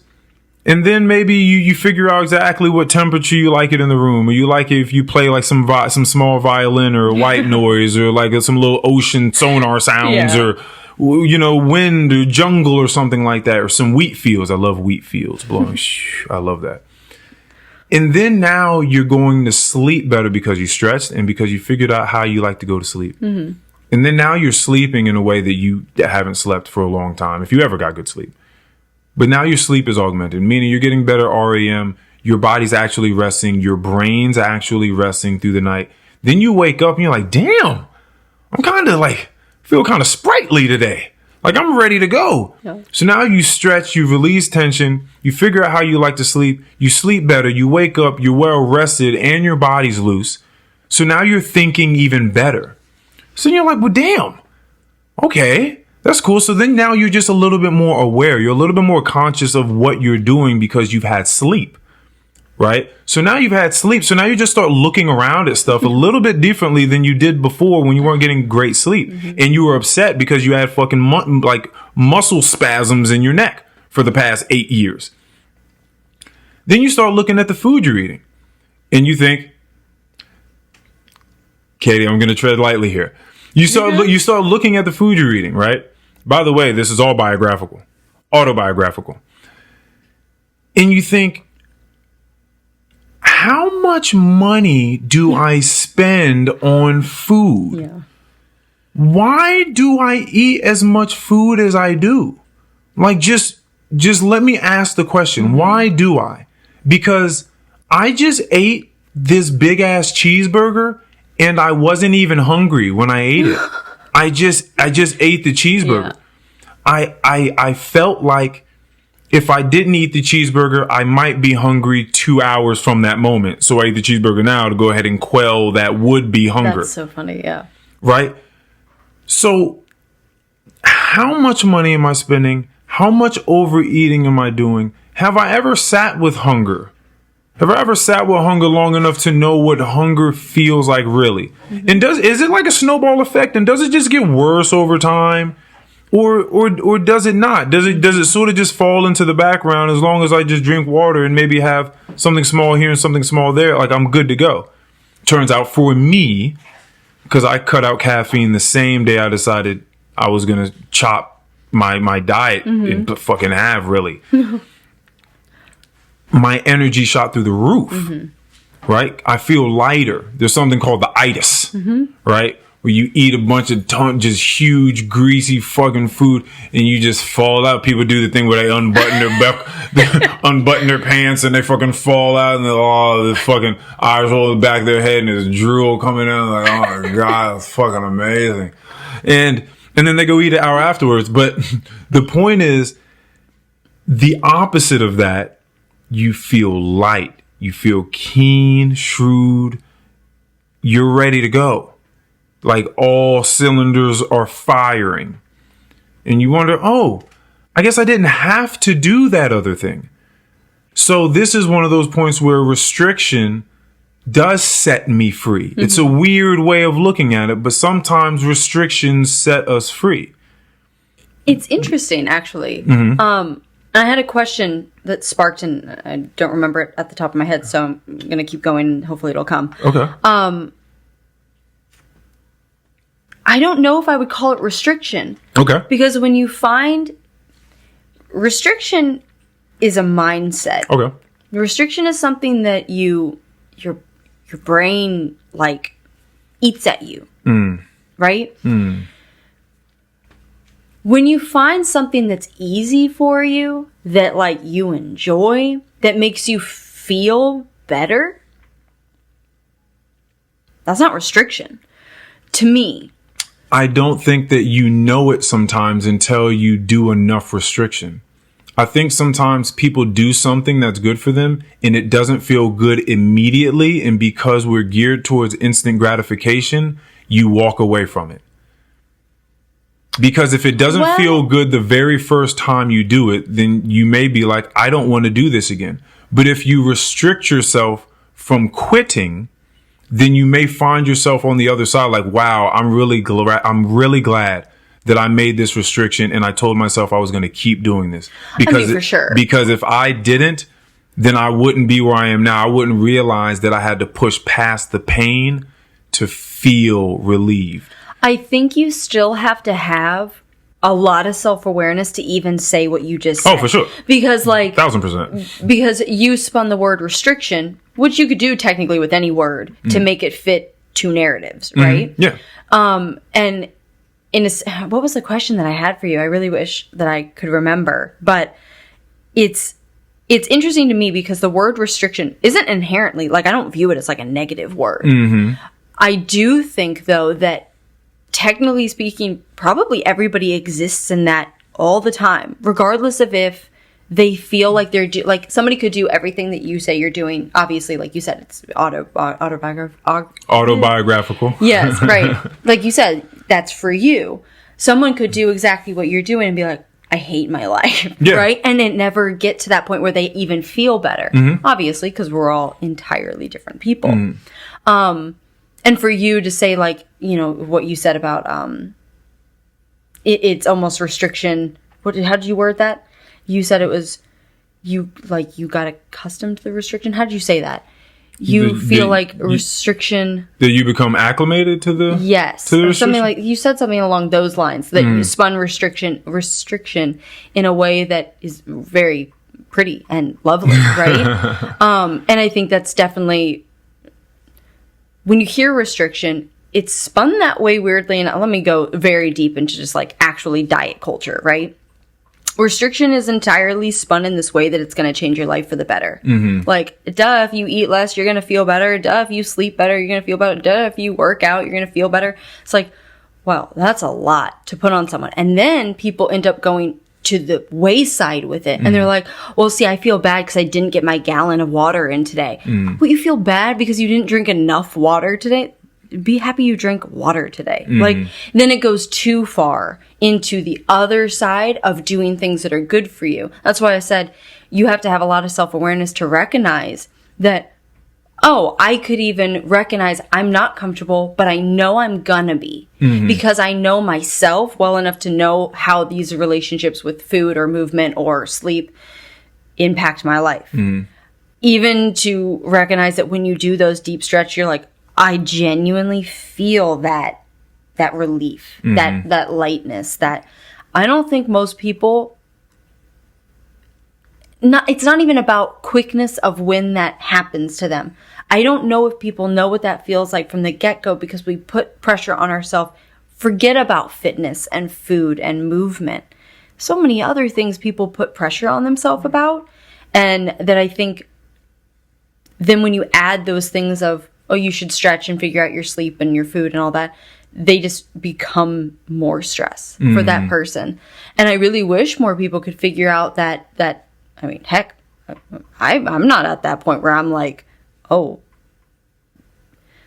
comfortable. I'm going to use the word comfortable again. Comfortable with my routine to the point that I would say like I've found it, right? You know, even while you were talking about sleep. Something sparked in my brain immediately of my relationship with sleep. I've had an awful relationship with sleep my entire life. I've slept in the same bed as my parents till I was like almost 13. I hated sleeping alone. I hated it. I couldn't get to bed alone. I would have nightmares and bad dreams, and I'd be not even scared of the dark.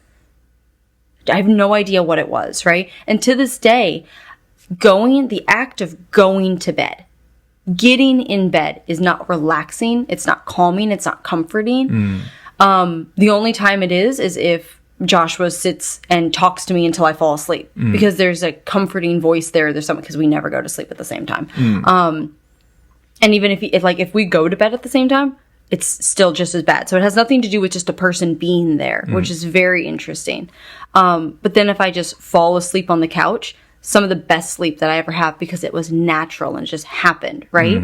So I'm trying, as you were talking, I was like sparked in my brain of I'm still trying to figure out what that looks like for me, being able to get into that comfortability of something that you have to do technically, right? Because I know it impacts your life and it's better. But then I put pressure on myself. This is kind of where I was going with this. I put pressure on myself. Well, you should go to bed. You should get into the bed because you paid money for a good bed. You have a good bed. You have a good pillow. You have a nighttime routine, right? But then if I don't do it, I'm like, oh, see, I'm failing at that thing, right? Not necessarily that harsh, but that, that voice in the back of my head, that's why I said like, restriction feels like a nagging because it's the same voice that tells you like, oh, well, that thing that is going to make you feel better, that if you do, because I always feel better if I go to bed and actually sleep, right? If all things work out. If I try to go to bed, it doesn't work out. Anyways, I had to correct myself from something that I previously said. But I'm not at that point where it doesn't feel like a chore. Like, why does sleep feel like a chore? Yeah. Right? And I think where the self-awareness, talking to you about you recognizing that you even feel better over a course of time, regardless of how quickly that was and sticking to it, it doesn't matter how long you stick with something if you don't have the self-awareness moving into it of even the whys behind your doing it and the why that it could even be making you feel better. Because there's other stuff that plays into that. I mean, not everybody, almost like the itis that you were talking about, not everybody gets that after eating food. Like my husband's one of those people who can eat literally anything and everything and is like the Energizer Bunny, right? And, everybody's different, but let me just say it again. Do it. The self-awareness to be able to recognize, like, the ultimate way you want to be existing, right?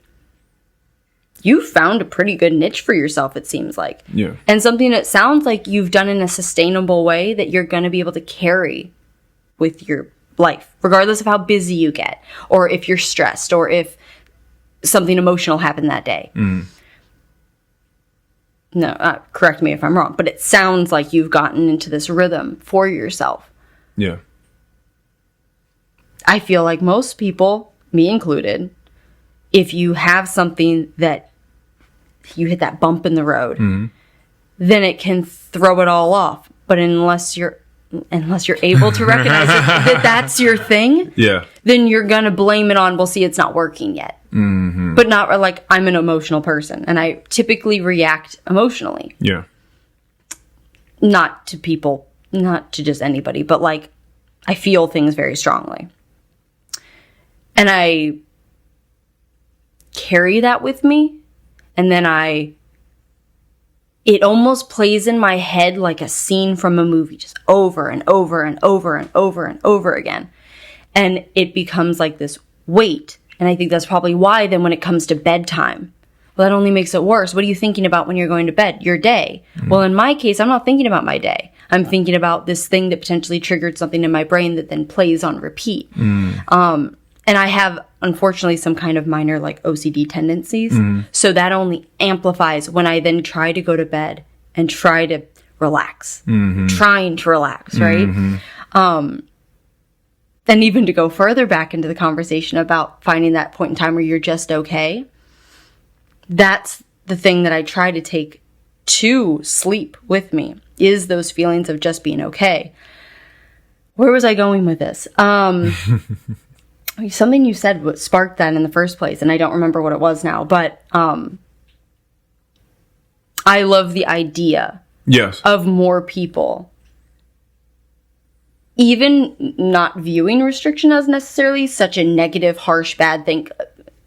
Every word can be spun negative and positively. And listening to you talk, there's so much self-awareness there that I don't know if as many people could even recognize the pattern there or something. I don't know. I'm going to go in circles. Okay. Yeah. Okay, I could understand that. Yeah, no, I listen, again, autobiographical. I'm not peddling this on the street. Oh, no, no. I definitely, yeah, there is a,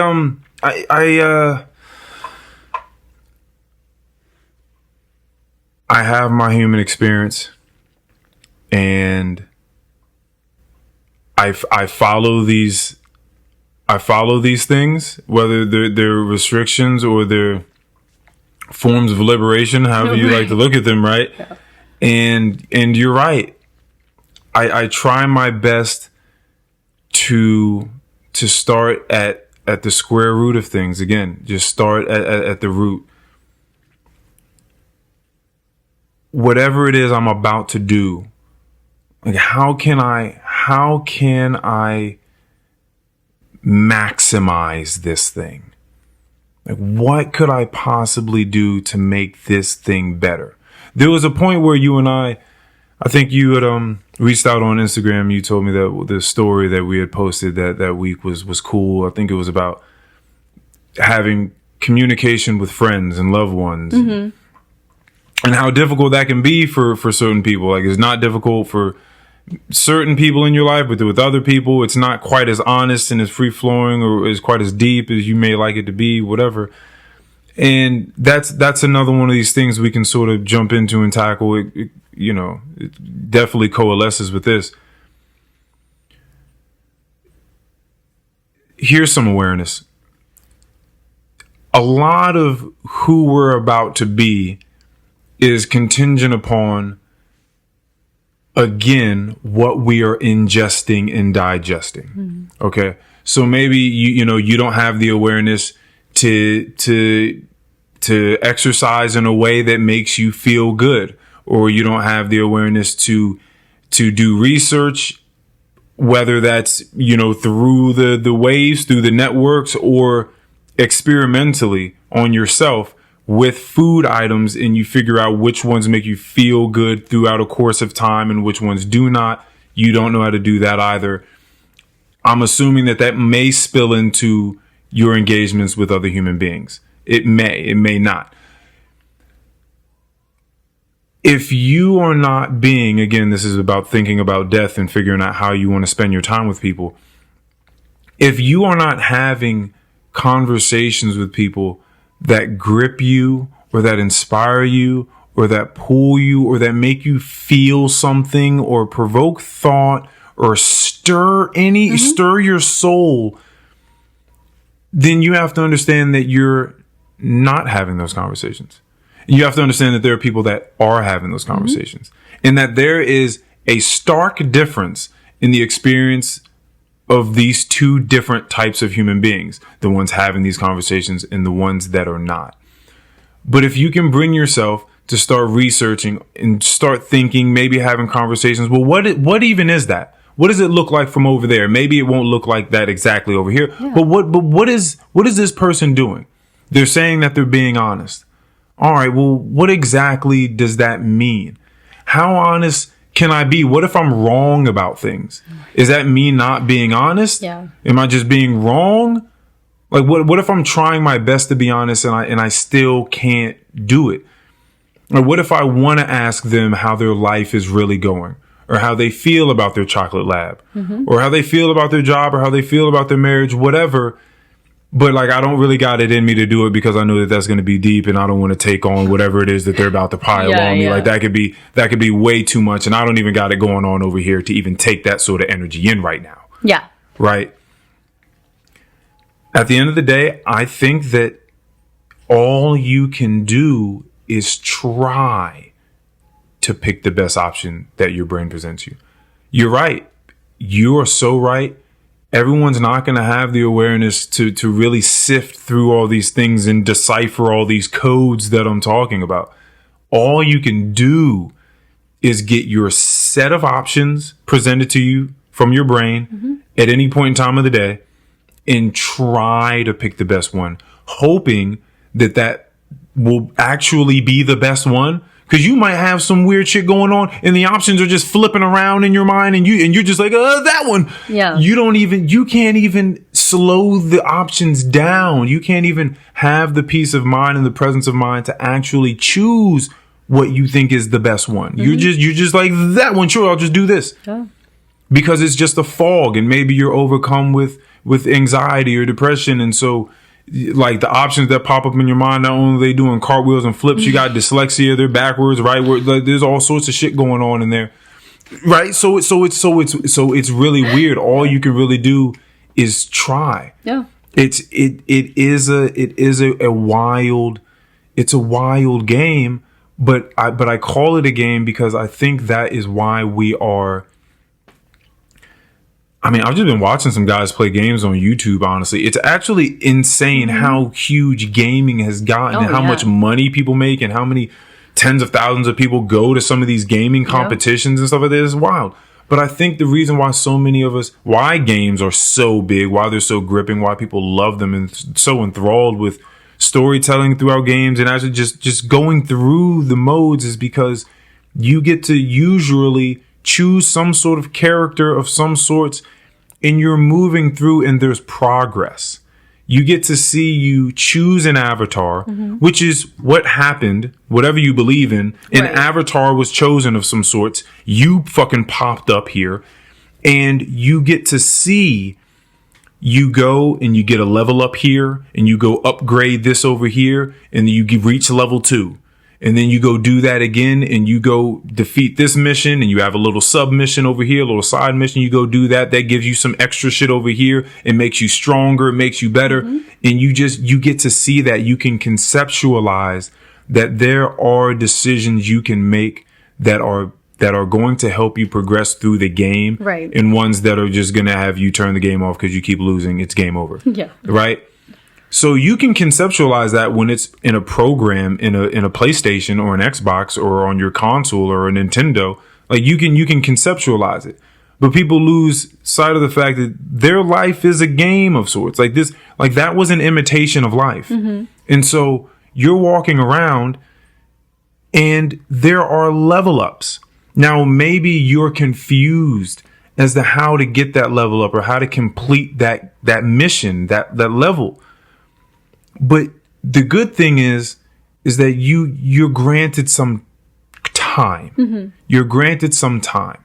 And as long as you don't kill yourself, you can keep on doing things, failing, trying other tactics and strategies, fail, but you learn something through the failures, hopefully. Mm-hmm. If you play video games well, hopefully when you fail, you're like, well, I can't do that anymore. Right. That doesn't work on this level. Or I'm not the type of person that can even achieve that type of thing right now. Okay, I need to find a craftier way to achieve this mission.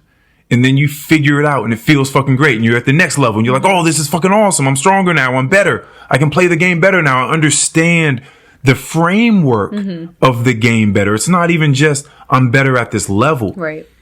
The next level's harder, but I'm better at understanding the way that the game works and the way that I interact within the game that allows me to be able to find out a way to now beat this much more difficult and intricate level. And so that's life in a nutshell. Like, you just keep fucking up every day. That's all you can do. All you can hope to do from those fuck ups is learn. Mm-hmm. Now, if you're just running your head into a wall 1,000 times and you're not learning anything, you just make the same mistakes in your relationships over and over and over, or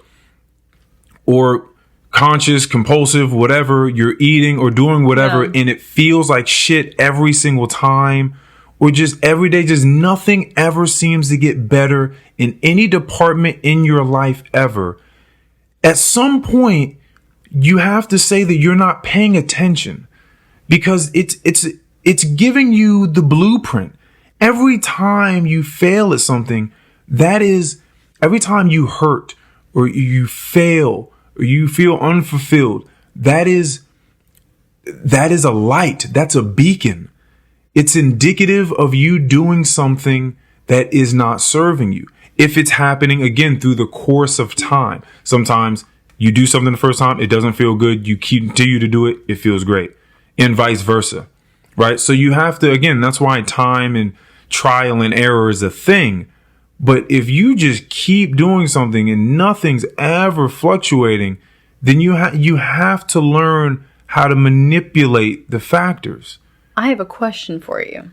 Go. Because since this kind of started with you bringing up the friendship aspect, right? What would you say is something that has negatively impacted the way that you've walked through your life? Like a trigger that you have to this day. Something that someone says or something that someone does that is like that reaction of something you've experienced that it takes you back there. There's nothing. I am the master of my own mind. So the only thing that it would be that I had a moment of weakness. No one controls me, right? You don't make me mad. You don't make me sad. Right. You don't rock me or knock me off my boat. I am allowing myself in a moment to be attached to something that holds no true weight. And that is the origin of my suffering. And with that awareness, it's no longer the origin of my suffering. There is no more suffering. Anyone that says anything, there are people say racist things. That would mean that I would have to take that to heart. That I would, first of all, anybody doing anything, I feel so sad for them. That's first. It's like it's not to a point where like I feel dismay and dejected, but I'm certainly not upset. I'm not angry. I'm like, wow, you poor soul. Right. Like you debase yourself right? Trying to degrade someone. That is, you are in a hurtful place. I remember being there. I remember that. I remember that feeling. What it was like to go out of your way to make someone else feel bad. I remember that, and I remember what I felt like. And that's a terrible place. So you're already, there was a time when I was sitting around in a courthouse. I was waiting for my guy who got a weed charge. He was getting like some weed sent to him from California. He was an idiot because he wasn't slick about it at all. Oh no. And he got caught by the police. And so we went to his court hearing, but before his court hearing we were just like, yo, let's just pop into some of these other courtrooms and just see what's going on in there. And I saw some real shit. I was at the city courthouse. Like, I didn't think I was going to see anything real, just like traffic violations and stuff like that. Right. There was some real shit. There was a girl that was probably like 15, I think she was 16, 17 years old at the time. And she was on the way back from some huge party that her whole family was a part of. Her whole family was fucking trash. Her aunt, uncles, mom, dad, everybody in the car was fucking trash. So they're like, here, you have the keys. You drive us home because we're all fucking trash. Right. That's very cool. Like, that was responsible of them. You take the keys, you drive us home. Well, then there was a drunk driver on the road. She ended up having to swerve because they were playing fucking chicken with her, apparently. She went off. Her aunt died. Oh, dang. She was in court for manslaughter. Oh, my God. The judge was like, go home. I'm so sorry that you even had to be here today. Mm-hmm. What you're dealing with is, first of all, you shouldn't have to deal with. Mm-hmm. Secondly, if there were to be a punishment, I think we're done here. When I look at people and they go through these things that may be triggering for other people, they say these things, they're already dealing with more than enough. Like they're already going through it. It's because I know the difference. I have the awareness that you speak of, to know the difference of what it's like to be at peace and what it's like to just live with chaos just running amok inside you. Mm-hmm. And that is indicative of that. That is you going and making other people feel bad or just saying inconsiderate, impolite, hurtful things like that. It's that cliche, hurt people, but right. But it's so true. It's interesting though to me because you took triggered in a different way than I intended it actually. Okay. So this all is going to go into the friendship thing here in a second. Because I remember when I replied to the podcast that you're talking about, the episode you were talking about, my relationship with friends has been truly almost like awful, right? Mm-hmm. And just throughout my whole life. But it's interesting to me because when I think of triggered, right, I'm thinking of something that has happened to me, right? Mm-hmm. It's like, I thought I moved past. But then someone says something not targeted, not to me, not aggressively, not pointing a finger, but something that reminds me of that time. And it creates that emotional buildup inside, right? Mm-hmm. And it's kind of unexplainable in that moment until you take that step back and you go, oh my God, it's like I was in that moment where I was hurt again, or I was scared, or whatever the emotion tied to that memory is. So then where I was going to go with the friendship thing is my question is, or it's not really a question, but like, the in general question. Mm-hmm. How do you interact with someone and how do you have a relationship with someone and recognize that they're their own person with their own triggers, their own set of baggage, their own set of life experiences, and you are too, and then try to have dialogue and build an actual relationship when you don't have that self-awareness we're talking about. So in a case like me, I try to have as much self-awareness as possible. Like I said, I know myself better than anybody else knows me. I know my triggers very well. And I am not past all of them, right? However, would I ever tell someone that they made me feel somewhere? No, God, no. Because I'm aware that it's me who is feeling like I'm back to that place where I was hurt or offended or whatever it is. Because obviously, you get offended, or you get offended. You don't take offense. And just like someone can't actually go out of their way to give you offense, you took it, right? So I'm fully aware of those things. But then in relationships and friendships that I've had, it seems like it's one-sided. Let's use that. That I'm the one who needs to recognize where they are. And then, well, when does that get given back, right? And you said something earlier that was really interesting to me.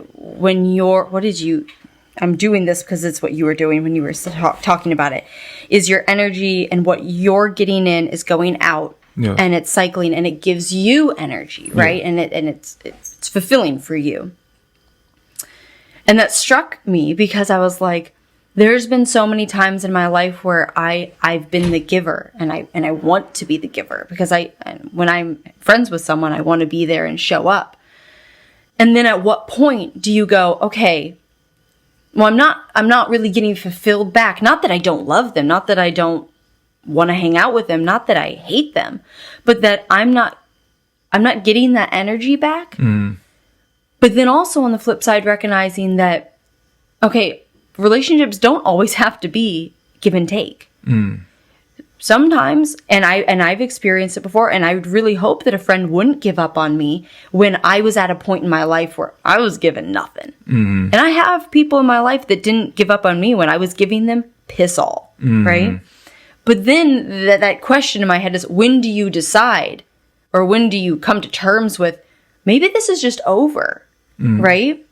And it's interesting to me because I don't think you ever fully come to terms with that. And that's why I ask you about your, like, a trigger for you, because it's really interesting to hear you talk. Again, I haven't talked to you in so long, right? It's interesting to hear you talk because you do sound like the glass is full in the way you experience. And I actually agree with your point of view on life and experiences and love and relationships.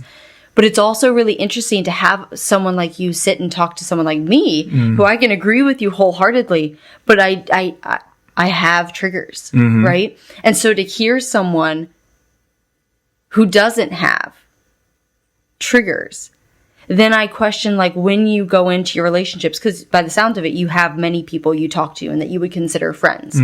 I have very few people in my life that I would consider friends. Like, I have acquaintances, sure. Yeah. I have people I talk to. I have people that I've actually gone into really deep and beautiful conversations with, but it's gone no further. And then the question comes the other direction: is when do you decide you've built a relationship with someone? Same thing with when do you decide that this relationship is kind of dying out? And all of that just comes back down to, I think in a form or fashion for me, is communication. If you and I were to start hanging out, well, I think there would be a mutual understanding that, oh, well, we clearly enjoy each other's company, right?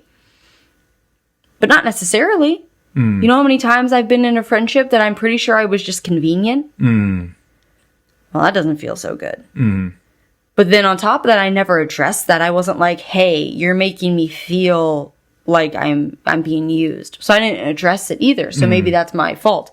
And granted, I was like 12 at the time, so really, I'm not Okay, yeah, that's it's a little different, right? But like, I mean, truly, since those points in times, like, I haven't built that kind of relationship with another individual that I was like, oh my God, we're at that point where we have that understanding and we want to be around each other.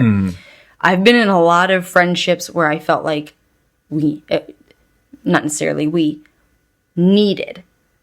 Like, I was needed for their growth. And I was like, okay, that doesn't feel good. So it's all this jumbled up idea of, truthfully, I think being in a friendship with someone, and this triggers is how this came back to. So let me get to the point. Katie, geez.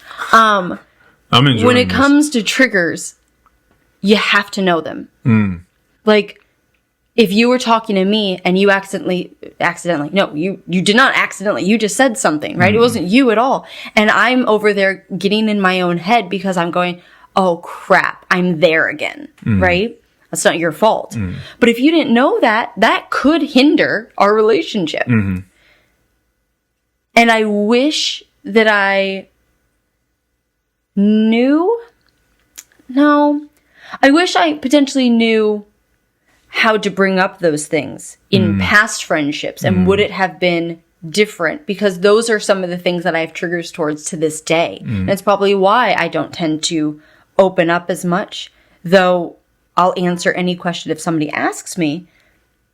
The problem is I need it asked. right? So when I ask you about triggers, I also think it's interesting, like I said, that you took it immediately to like taking offense. And I'm like, it could be unrelated to anything mean that anybody's ever said. So I mean, to now rephrase the question, is there anything like that you've experienced that sometimes rings in your head that has ever hindered relationships for you? And then both questions that I already asked, like, actually, let me ask them directly to you. What does it look like when you've decided to be friends? And what does it look like when that friendship fizzles? So for me, right, because this is how I am, I feel like I have a pretty healthy detachment from things. One, I try my best to live in such a way where, again, the it's fruit bearing, right, for people. It's nutritious, and I think people feel nutrition when they have it, and when they don't, they feel malnutrition, and it's not a good feeling, and unless you're maybe a masochist, and this is just, and you just like pain, you like people do. Some people are into that. It's like, you know what? Like, I just want my life to be shitty. Like, there's something about just a storm at every port that I'm about, right? And so there have been people that I've walked away from. I mean, just recently, I think I just sent someone a text message that said, you know, something like, you know, take care. I love you. I wish the best for you. Because at the end of the day, I do, for everyone. And that's an amicable parting of the ways, in a sense. When you feel like, I feel like the energy you're talking about that people are nourishing from, this is a surplus, right? So it's beaming out. It's not like, it's like, I'm not like giving, like, I'm not digging into the reserves to give away to people like that. You just probably shouldn't be doing. Like, that's when you need to come back to yourself and figure it out and recharge. When people say that they've had a baby and that the baby changed their life, right? And that there was like a new capacity for love that they didn't know that they had breached. Like, I'm pretty visual of a person. I'm pretty creative and imaginative. And like, I can look at my hands and I can visualize like the weight of a baby. I can visualize the baby's head. I have pretty large hands, like in the palm of my hand, and this baby in my arms. And I can think of the undying love and responsibility that would be for the child, right? But I don't have to do that. I've, through various avenues, some of them drug related, some of them not, have been able to break down the ego to a point where I realize that I just love people. It's just what it is. Like, I don't have the time. I don't have the time to do anything aside from that. I don't have the time for the hate. I don't have time for the fighting and the bickering, and that shit is so far in the past. It doesn't even. So if that's something that is bubbling up on my radar from whomever is in my life, that's just gotta, and again, amicably, but you're just gonna fizzle out. Like, you're just gonna go. So I only take nutrition back. It can happen in a challenging way. Like, challenging someone that's awesome. That's how we grow.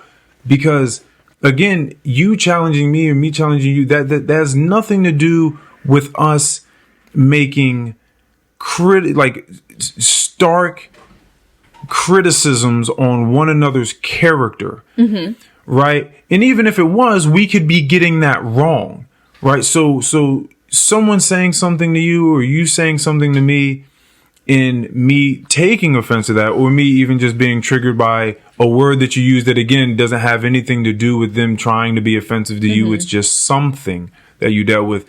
That is detached, because who I am and what I'm doing is nothing but an experience. It's nothing but me experiencing it. And unless I would like to, again, this is from a place of privilege with the awareness here. Unless I would like to attach myself to that thing, then there are really no issues here, right? It's not until it gets like physical harm where now there's something that needs to be done. Right. Aside from that, what someone is saying is it's just an amalgam of data points in their mind, and them trying to fumble these symbols, these ideas, these letters that put together in sequence, that make words that put together in sequence, make sentences, and so on and so forth. And most people are bad at it. So people just trying to express things to other people, most of the time it's going to be bad. A lot of the times it's going to be inconsiderate. It's going to be compulsive a lot of the times. They're going to just be wrong on a million different accounts. People have so much going on in their mind. I can't expect for most things that people to say to be coherent, let alone correct. Right. Right. So, Or authentic. It could just easily just be some regurgitated mess that they got from whomever. It could be Twitter. It could be their parents. It could be their shitty friends that are putting some shit on them. Right? It's the cycle. Yeah. So the point is, if you get into this realization and this understanding, then you're looking at people and you're just trying to listen, but you're listening hopefully with some semblance of emotional regulation. You're looking at them. Yeah. If you get keen enough at listening, you start to realize like where people are coming from, like if they're trying to hurt you, and then you're like, oh, you're sad. Yeah. You know, or if they don't really know what they're talking about because the things that they're saying are like incoherent, or they're just like huge plot holes in the things that they're saying. You're just like, okay, you're actually just full of shit. You're just filling spaces again. Yeah. There's like all these different variations of bullshit that arise when someone's trying to express something to you. Now, as far as making friends goes and what that looks like, again, you're here right now, right? No one else is here in my world. Like, it's just you. There's no mom, there's no dad, no sister, no brother, none of my friends. It's just you and I. And as long as I get the sense that you're being honest with me in this conversation, and we can share experiences and information honestly, right? And try to do it as coherently as possible. And it seems like we're both trying to work towards something that looks like understanding. You're a friend of mine right now. Why? Because right now is all that I have. I don't have anything else. Right? You are a friend of mine right now. I don't need to know your whole backstory. What? Right? Some people know every single detail about someone, and they're a shitty friend. Or they're a backstabber. Yeah. So now you're just asking, what is a friend? Is it the amount of time that is spent there? Like, what has to be the thing? I have very, what seem like simple, but could be to unaware people, extremely difficult guidelines. I really, really enjoy honesty. I'm a huge fan of people being honest, because I don't have time for too much of the contrary. Like it doesn't render well inside of me, because we're just playing. We're just playing in a play. Right? Like, you're playing a role and I'm playing a role. I'm not fitting to do that. I don't have time to put a mask on and play the games. It's not what I'm doing. I could die.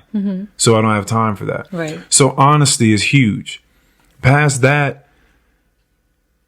pleasantness is nice. meaning you just try your best to just be a considerate person. Nice people are awesome. It's super, super underrated. As much as people say, like, nice people are cool, it's super underrated. Just being just a considerate, just taking other people's space and time and they're being into consideration with the way that you're going to dance with them. I had a conversation earlier today in my Any Last Words pod chat, and we were talking about the phrase code switching. Oh, yeah. Right? A lot of times it's the way that black people feel like they have to act at their jobs around white people in order to be accepted. But people go through variations of this depending upon where they go and where you feel like you need to go. I am just a being here, right? I don't belong to any one faction. Therefore, instead of having a code and then having to switch over to another code that makes me feel lesser than, or some abstract, weird, outwardly version of myself that I don't take pride in, it's just simply a sifting of the code. It's just, okay, this is the person that I'm sitting in front of right now. I am communicating with them. They're a different person that has had a completely different life experience than the last person I was talking to. And it would be considerate of me to take that into the way that I am now going to engage with them. That is simply called high aptitude in interpersonal communication. That's really what that is. So it's actually a really good point because within even the questions I was asking, I had a thought of something else I wanted to add, and you just reminded me of that, which is projection. Okay. So even like with code switching, it could kind of actually apply, but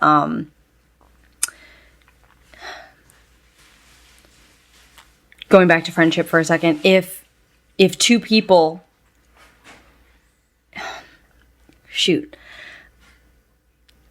if I'm sitting in front of you and I'm thinking about all the relationships I've ever had, friendships, right? And I'm sitting here subconsciously projecting every experience I've ever had onto what you could be thinking or doing or behaving and all that. I'm not actually even wholeheartedly agreeing to what you were just saying about being present with the individual. I actually think probably worse than anything you could ever do is to project that somebody is behaving a way that you think that they might because of your own personal X, Y, and Z, and not coming to terms with, like, the truth of the matter is you're absolutely correct. Being with that individual in that specific moment, and kind of the rest doesn't matter. It doesn't, I mean, that's a lesson I'm still trying to learn, but it doesn't, whatever friendships you've had, or however deep that relationship goes, or how meaningful or how long lasting it'll be, it doesn't matter. And whatever you've experienced doesn't matter to put on to you. And I think I might have just realized that now in this conversation of that, how powerful projection is to then what I think you think about me even. Yes. Right? I don't know. Something about what you just said made me kind of realize that. And I think it's probably one of the reasons why within, truthfully, just human interaction, it doesn't inherently come intuitively to me. Like I'm really great at being present and speaking directly to you, but I'm fearful that you'll project to me. There's an apprehension, which is still projection. Yeah. Okay, that's just me cycling. No, that's exactly what it is. You can watch movies and whatever's going on the screen, if someone says something that's embarrassing on the screen, you don't now get embarrassed if you do not make an embarrassed face empathizing with the character on the screen. Because you know that the character on the screen can't fucking see you because this is a recording. Well, a lot of people in conversations with people, they are trying their best to mirror or give you the feeling that they think that you're going for, right? It's a human thing. We want to show empathy when people are speaking. Yeah. So if you say something funny, like I want to laugh now, if it's funny, I'm just going to laugh. But if you say something that's cringe and I don't actually feel cringe about it, but I'm just going to act like I am, right? These are little mimics that I'm trying to do to make you trust me or feel comfortable with me. This is a game that I wouldn't play because it gets weird. I think that these projections, they do have to go out of the window. What I think is a better alternative, and this goes along with being present, mindfulness, is just like you would watch the TV. If the TV makes you laugh, then you laugh. If it doesn't, then don't laugh. If it makes you feel sad, or you're looking at the screen in dismay because whatever the fucking hero of the story just got thrown down in a cellar somewhere and they're about to beat the shit out of him, then that's how you feel. Whatever the case is, you just need to be there, because I think that the natural projection, right, on your face, the natural expressions on your face and on your body, those, again, people are not stupid. We sense that on a real level. We can see when it's kind of being faked, and you can definitely see when it's being fake when you start talking to someone that's real about it, because then you're like, oh wow, like this person doesn't really react like everyone else. Why is that the case? It could be the case, because they're just listening, right? They're not taking into account who they think that you think that they are, and how you think that they think you ought to act when they say things.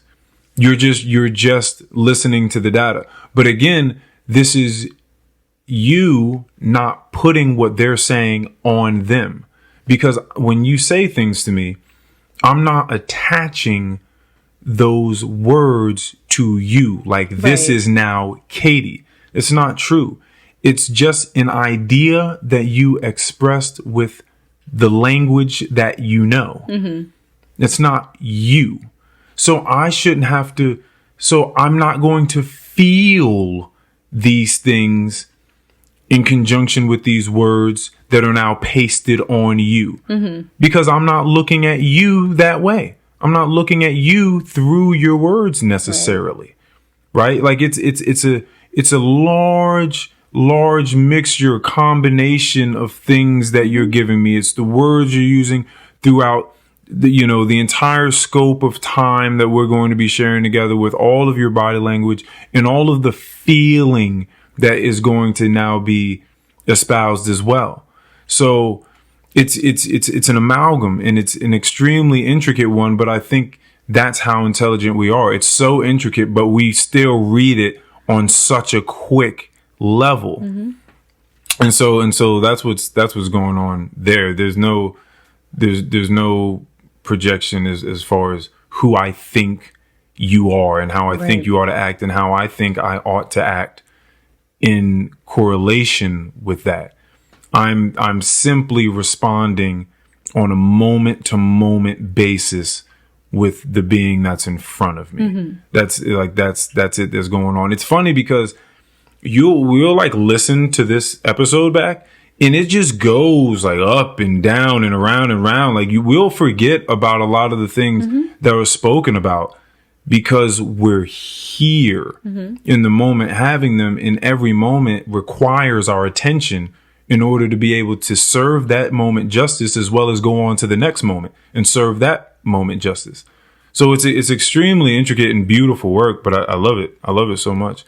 I'm glad that you brought that thing up about the friends and asking me how it does look, because it does have to happen. And sometimes I think that it's a beautiful thing, because if you come back around to someone, then you guys come back around after maybe it fizzled out. Like, maybe you don't have to call it quits forever, because depending upon what happened, maybe if they tried to kill you, you don't need to see them again, because they might succeed the next time. Oh, God. But aside, anything less than that, for the most part, it's life, and it's malleable, and things are moving and reshifting and shaping all the time. And I think you have to grant people that. There have been so many people that I've met, and the first time I did not take to them. And I realized that I had to be reshaped. That I did some more work on myself, and I realized, I was being kind of just overly emotional in this moment. Like, they weren't really that bad. If I had that same situation or set of circumstances play out now with them, I would have taken it completely differently. Mm-hmm. Like, I would have just relaxed. I would have took a breath. I would have tried to understand exactly where they're coming from, why they use what words they use, why they tensed up. I would have actually probably known why they were even taking the stance that they were. Right. And it would have been fine. I read this book called How to Have Impossible Conversations, and it's an awesome book. And when you get away from trying to make people who you want them to be, and trying to win people over, trying to win conversations first and foremost, like that's a huge loss from the jump. Oh yeah. You trying to have dialogue with people, because you brought up having dialogue with people, like these friends of yours throughout time, and it just going awry, trying to make other people see things the way you do, that isn't the function of conversation, right? If it's had correctly, then I believe that the cream rises to the top, usually. If it's done correctly. I've had to think a whole lot about why people stop learning certain things, meaning what closes people off from listening to the next thing you have to say. Mm-hmm. Like, when you're speaking, what about you speaking makes me no longer want to intake that information? And I've thought a whole lot about this, and this was one of the books that I read that gave me some insight into it. And the ego is just a fucking dastardly thing. I mean, because I truly feel like your ego has to be subordinate to the cause. Now, if the cause you say out of your mouth is you want to understand or you want to learn something, if you come out of your mouth and ever say, anyone that listens to this episode, if you ever come out of your mouth and say, I want to understand or I want to learn, I have no problem having conversations with people that disagree with me. I want to learn. I want to understand. If you truly say that, then your ego has to take a back seat. Because if it's in the front seat, it's driving. Oh, yeah. And it wants to win. It wants to get there first. It wants to prove someone else wrong. It wants to find confirmation bias so that you can puff your chest up and peacock your feathers and tell yourself that you're a winner. Yeah. You want to take the trophy home. But if you can sit your ego and sit that fucker down for long enough, you realize that the world opens up to you. Because then you realize that you're not any of these ideas that you're about to say either. They're just ideas. They're not yours. Yeah. You don't own them. You could drop them today if you wanted to, if you weren't so hell-bent on wanting to be right or sticking to your guns. Yep. Right? I think it's definitely an underrated trait to be able to just be like, oh, no, you were right. I'm done with that. That thing I was thinking, I'm done. Yeah. What you said was better. Yeah. I'm gonna roll with that now. I love that trait. And I'm gonna think about that a little bit more, and maybe I'll find some chinks in that armor later on, or somebody else will enlighten me a bit more. Yep. Because we're constantly changing. There's no way. Hopefully. Hopefully. Yeah. No, but it's actually really interesting because thinking about you and I specifically. Yes, let's do that. In this entire conversation, one thing struck me. Mm-hmm. We actually are very similar. The difference is you are the cup full. Mm-hmm. And I am I can empty out whenever I want. I don't care. Like, I don't care. Like, I'm the, when you even talk about, like, when you were describing friendships of, you can come back later and it'd be totally cool. Like, I don't hold that. Totally agree. But mine is, I don't care if I ever see you again, and that'd be dope. Mm-hmm. But, like, not in like I don't want to see them and I hate them. It's we don't need, closure happened. I'm good. Mm-hmm. Like, I don't feel the need to come back to something. Mm-hmm. Or, and not even that I don't feel the need, because if it happened, I guess I'd be cool with it. Mm-hmm. But I would never be the one who would initiate. Try. Never. And it has nothing, it's not with angst. Mm-hmm. And it's not with haste. But, and it's interesting because a couple other things you've said, I've been like, yeah, totally. I would word it so differently and so much more on almost the opposite spectrum of the same point of view. Yeah. And I don't know even how to explain that any further than it's wild to listen to you and have my own understanding. And that's kind of even the part about, communication with friends and how that dynamic is always so interesting. And when you decide, quotations around that you are friends and that you have made a connection. And by that, I mean one you want to continuously pursue, because we could still leave this podcast and not talk for another 8 years. Mm-hmm. To me, we're not friends. Mm-hmm. Do I hate you? Heck no. Mm-hmm. Had a great time, right? So it's this interesting where you're like, oh, we are. Where I would be like, well, no, but like you're dope. And like I would happily do this again in 8 years again. You know what I mean? Mm-hmm. It's just an interesting difference. And I will say, what is interesting about, again, specifically you and I, and the way we met, and to how the gapping and then a phone call and then being here present physically again. I have no idea what that relationship is. Yeah. I have no idea what that means. Mm-hmm. To me, I'm like, well, no, we're not friends. But that's because of an idea behind what I've perceived as friendship, right? But like in my head, we're talking like we're friends. We're hanging out with like our friends. So in a weird way, I actually agree with the point of view of, well, why aren't we then? So it's kind of interesting just how different we are with technically the exact same end goal. Mm-hmm. I don't know. That's funny. Some Magneto, Professor Xavier type stuff going on right here. Yeah, it's actually funny. I can speak to another point on that when you were talking. So I had a friend recently tell me that, they were having trouble making friends, and they said that they didn't have access to people like maybe I did.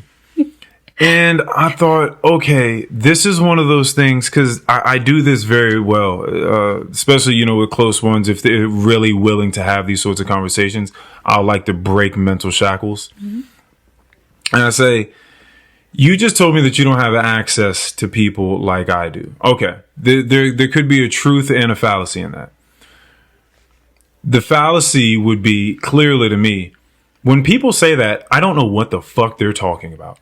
You live on planet fucking Earth.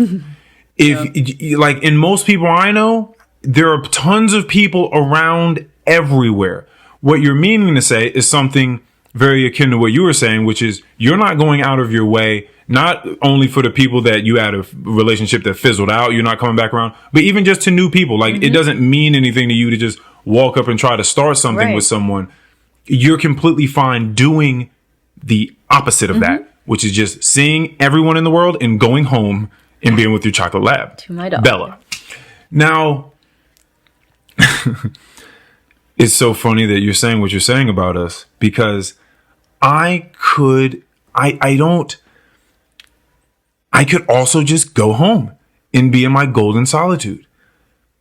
But it's so easy for me to speak to people that it also doesn't matter so much that I end up sometimes just speaking to people. Right. Because how much it doesn't matter. It's like, yeah, sure, why not? Like, interesting. Why not? So, and again, I've been dancing for a while now. So when I speak to people, and as soon as I see them, what's happening is a rush of data that I'm getting from them. I'm looking at everything that they're wearing, their smile, if they're smiling, the very first few words that start to come out, it already starts to render in my brain, right? As like a code of who they are and how they are presenting themselves to me. It may not be exactly who they are, but how they are choosing to present themselves to me. And that gives me, at a moment's notice, the response code to now respond back to them appropriately.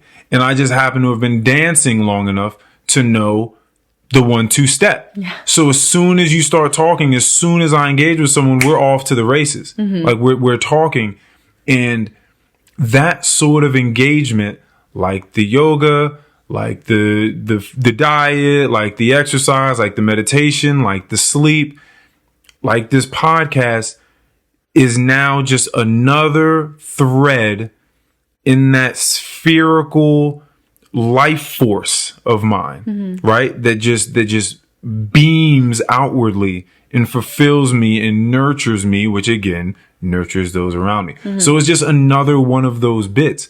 It just ends up working that way. Now it's not because I have to do it. I don't feel compelled to just run up and talk to people. It's completely fine for me to go home, and most times I just go home. But on the other end of the spectrum, sometimes, I just, if a word is uttered or there's a glance or something like that, it's nothing at all for me to sit there and completely engage in whatever encounter is about to unfurl. So it's funny that you say that. It's funny that you say that, because again, it seems to be the same thing, because you could also do that. You're just not going to be the person to engage. When it comes to these people that maybe I fizzled out with, I understand that sometimes in their mind, maybe they did wrong. Right. And I know that they feel the feeling of doing wrong and no longer having this person in their life, that they're not upset. Most people, they're not upset with me. They're just like, damn, like I kind of fucked that up. Like there's probably not space in his life for me. And I don't want anyone thinking that there's animosity from my end. So that sometimes will be the reason why I will reach out. It's not because, hey, let's come back and try to do things. It's, I have an inkling that you feel bad about what happened, and that you may think that I see lesser of you. Well, let me reach out, send you a bunch of heart emojis, and tell you that I don't. Yeah. It's so funny you say that, because I've actively done that with the people that I said I didn't want to reconnect with. I have sent them messages being just like, still here. But I'm that person. Yeah.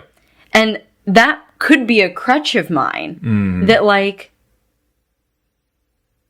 maybe the reason why I don't reach out is because in my head I'm like, we've gotten to a point that clearly, I hate to sound accusatory, you don't need me. And I'm kind of happy about that. So I guess I want to make sure that when they know at the end of the day, just like what you said, we fizzled out, we're good, still got love for you, no hate. Like let's also not play that game where we go, hey, we should meet up sometime. Hey, we should meet up sometime. I don't want to do that. And I would rather us both exist in a world where we know our friendship was beautiful and that it's done. So like, I have done that before, but I've made it, like the way I've said it is almost exactly what you said, like heart emojis, we're good. Yes. Like nothing that's reaching out technically. Yeah. So it's so funny you say that, because I don't know. I think it's, I don't know. No, I feel that. I just, time just keeps moving, and there's so many moments like today with you and the other friend that texted me where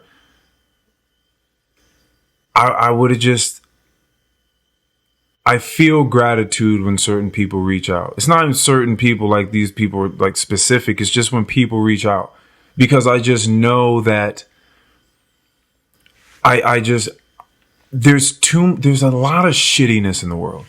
Like there's just a lot of it.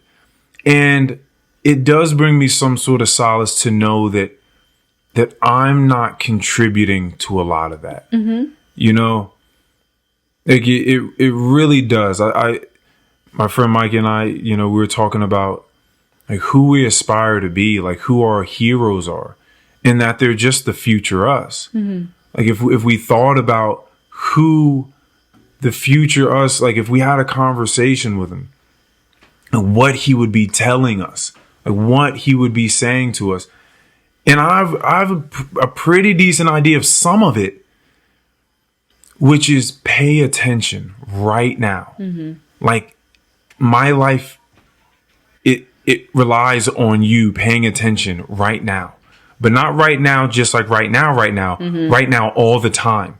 Like I need that in order for me to survive and for me to be the best version I can be in the future. I need to do it right now, every time. It's this beautiful, beautiful conceptualization of how success works for people.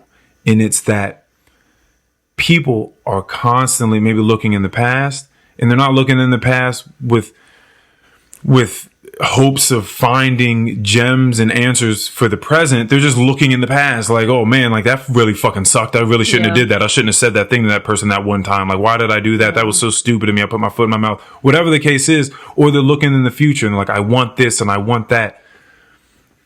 And there's still a presentness, a nowness to looking in the future in a realistic way, in a way where you're looking to aspire to have something.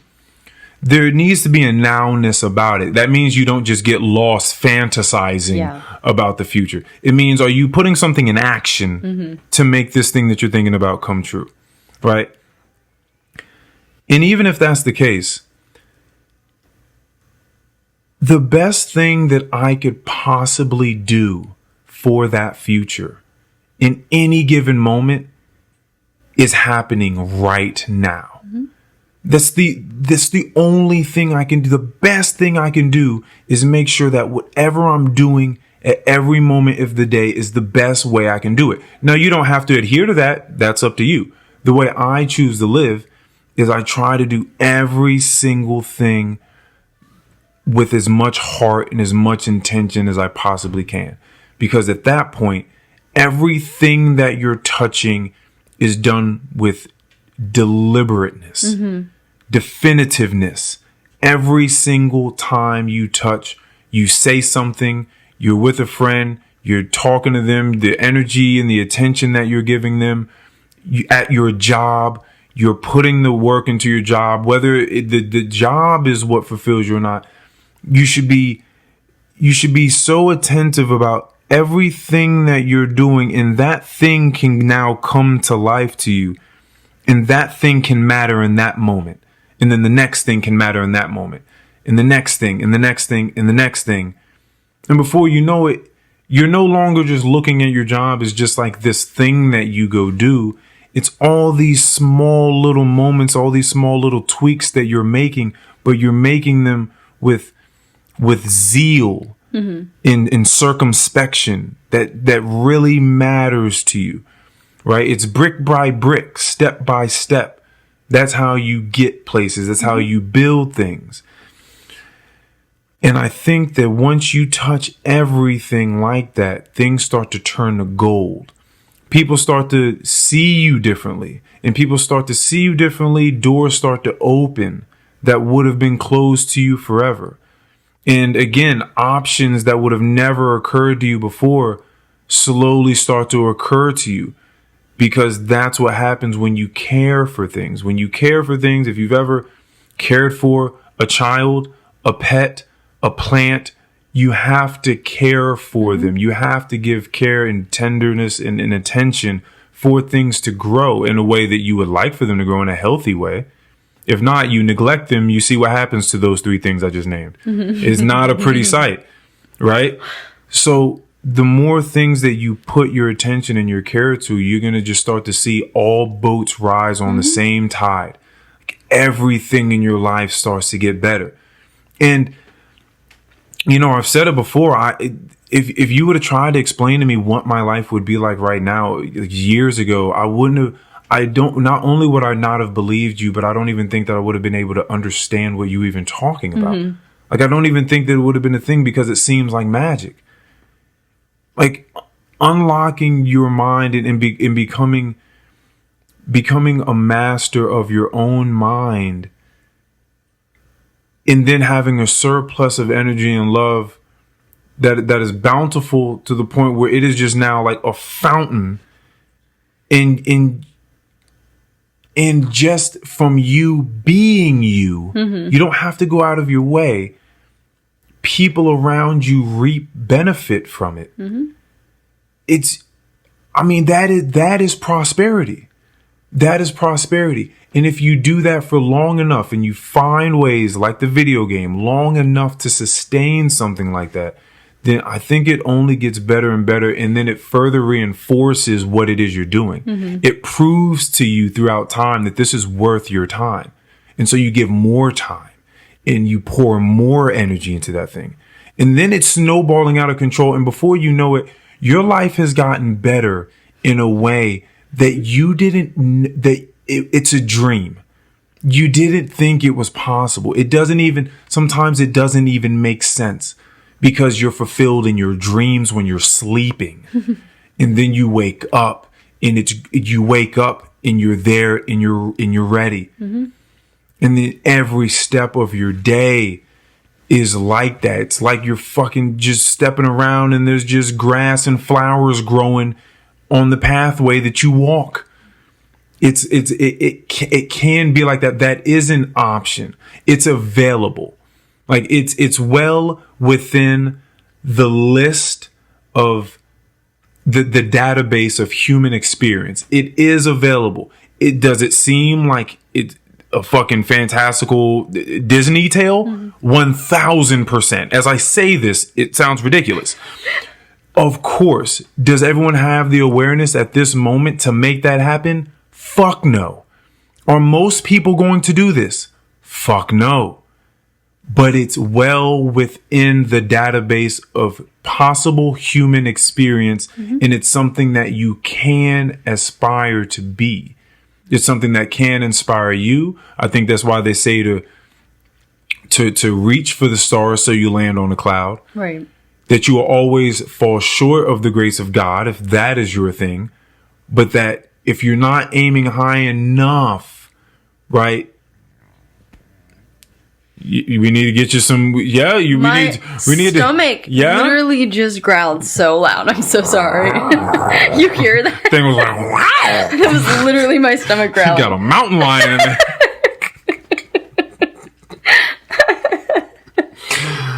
Thank you so much for coming on here and just listening to me rant about stuff and vice versa. You know what I mean? Yeah, for sure. No, this was absolutely fantastic. What is I should just ask you something light. Sure. I feel like for just a second. Are you doing anything artistically? You doing anything creatively? Well, my job in and of itself is creative. I'm not gonna lie. So yes, it is. There's that. This thing that you don't give a shit about. So it's the job that not necessarily the work. Job. Okay. Delineate, please. I have this weird thing around. This is going to go deep, so we don't need to stay on this long. Understood. To me, I have no care in purpose or worth or fulfillment via work. Okay. Because in my head, how much I get paid is like the least interesting thing about me, right? The job in and of itself, I get to create delicious treats that are gluten-free and vegan. So it's very inclusive for those who don't get a lot of dessert options, right? And they're pretty, right? Okay. So I enjoy... You even say that with the most lackluster tone. And they're pretty, right? Listen, the reason why is because it's still ultimately, it's like it's not my thing. Yeah, you know what I mean? Yeah. So in general, my job does offer a creative aspect. And I do get my own kind of freedom within it. Yeah. The other thing that I've picked up that I don't like to tell people, I'm closing my eyes in like embarrassment because it's my own thing, is I started painting. Okay. And the reason I say this is because I growing up, I was like the least artistic person ever. I can't draw. I can't. My handwriting is just horrendous. It still looks like a 2-year-old's trying to like draw an A, and it's just terrible. Like there's, like in the traditional like being good at something way, I'm not. But it started to be so fun to mess around with like colors and stuff that it should just become like childish and playful. So that's what I started doing. That's more on the creative edge. It's creative. It's imaginative. You have a good time doing whatever the fuck it is you're doing in there. Yeah, and it's for you. Yeah. It doesn't have to be. Listen, man. That's why I don't tell people, because then people are like, "Oh, I want to see. Let me see your stuff." Oh, I compared it to the person who does art in my life, and I'm like, "You're the reason why I don't want to do art." Like, those type of people drive me crazy. If you're listening and you're that type of person, don't be that way. Oh, man. No, man. Everybody should have something. Everybody should have something. Because I think that people get booted out of their creativity. But I think that there is creativity amongst people. We are creators. That's what we are. We come in the very first, we start to create thoughts. And then we start to create ideas with our thoughts, and we start to put words together and sequence them differently. And those are creating concepts.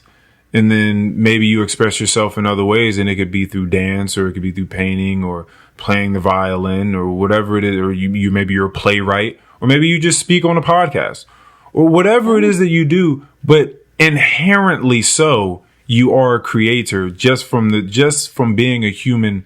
At its bare minimum, you have to create in order to continue to live life. Like, and I don't mean procreate. I mean, just you have to create thoughts, and you have to create expression with those thoughts in order to advance in life. You can't just sit in your room in the dark and just not think ever about anything and think you're just going to continue to live. Things have to be created in order for that to be the case. People just, again, they only look at artistry and creative integrity if you're fucking a ballet dancer, or you're one of these people that's Picasso. But if you're not, there's still ways of looking at it. I think that would be interesting, because I guess maybe you'd have to be, as you keep putting on me, kind of aware and creative to even see the creativity that one may have. I think that's actually why. Because you're absolutely correct, and I should specify, my creativeness typically comes from physical things. Like, I've danced. I've taken seven different types of dance classes in my life. That's I remember that. Typically where my comfort zone is. Mm-hmm. Yeah. But when it came to painting, because there's so much comparison that exists, like, you can just kind of move and people feel it, right? But when it comes to painting, there's an immediate oh, but my daughter went to art school and is making money off of it. So oh, that's nice, honey. And it's well, why is that? But I'm also the same person who doesn't really understand how art can be graded. In school, I don't get that. Man, yeah. So the only thing in art I think that's only when there are certain techniques trying to be taught, and it's I need to see this technique used. But if it's just this next to this next to this, that's when things get kind of weird. I mean, if you get into art, you see all sorts of shit sold. Yeah. For all sorts of millions of dollars. And it'll just be a blue streak across a white canvas. That's what I've been coming to terms with. You just got to realize that that's art. Yeah. It's all just interpretive. We just all, who does it make an impression upon, and how much money does that person have? Yeah. So that's entering into that world of it's not a physical thing necessarily, right? So that's why I'm I'm covering my eyes. You know what I mean? You're totally fine. I tried to do painting, and I was doing drawing and photography, and I played guitar for a while. Film. Yeah, I was always trying to express myself in some way, shape, form, fashion. I just knew that it wasn't going to be math. I just knew I wasn't gonna be expressing myself in numbers, but I knew it had to be. I was always trying to get something out. I knew that. We've been going out that's hilarious. So we do this thing on here. It's called the Any Last Words Pod, because at the end we like to give some last words to the people. It could be about anything. It could be about something we talked about today. It could be one word. It could be anything that your mind conjures up with all of its creativity. I will start. Oh my God, I'm put on this. All I have to say to the people today is, one, thank you, Katie, for coming on here. And For the people out there, I truly, truly do wish the best. I don't mean as I speak through these things as swiftly and maybe as eloquently and elegantly as I may do sometimes. I don't mean to come off as though I'm just expecting people to just pick up and figure their shit out today. I do know that I come from a place of privilege on various accounts. And I wish the best for everybody on their journey trying to pick the best options that they're presented with every day. That was lovely. Thank you. Oh. Well, thank you for having me. Yeah, of course. You're welcome to come back anytime you're in town. Okay. Yeah, for sure. 1,000%. I'll let you know. Yeah. Oh gosh, this is so foreign to me, having to think about something that I'd want to say as like my finale. I mean, that thank you could be it. Yeah. And we can just leave this. Thank you so much for going on that walk with me before. That was a beautiful walk. Absolutely. You good? I think so. If anything, I'll say one thing, which is we all, and this is maybe just voicing this into my own existence and to everybody else's. Let's take it in. Everybody has their own path and life and triggers and love and laughter and all that. And being able to come to a point where you're recognizing that they're different and that you see things differently than them and accepting them where they're at is a really, really valuable thing that we all could utilize more and benefit all of our relationships. Thank you. Episode 113, baby.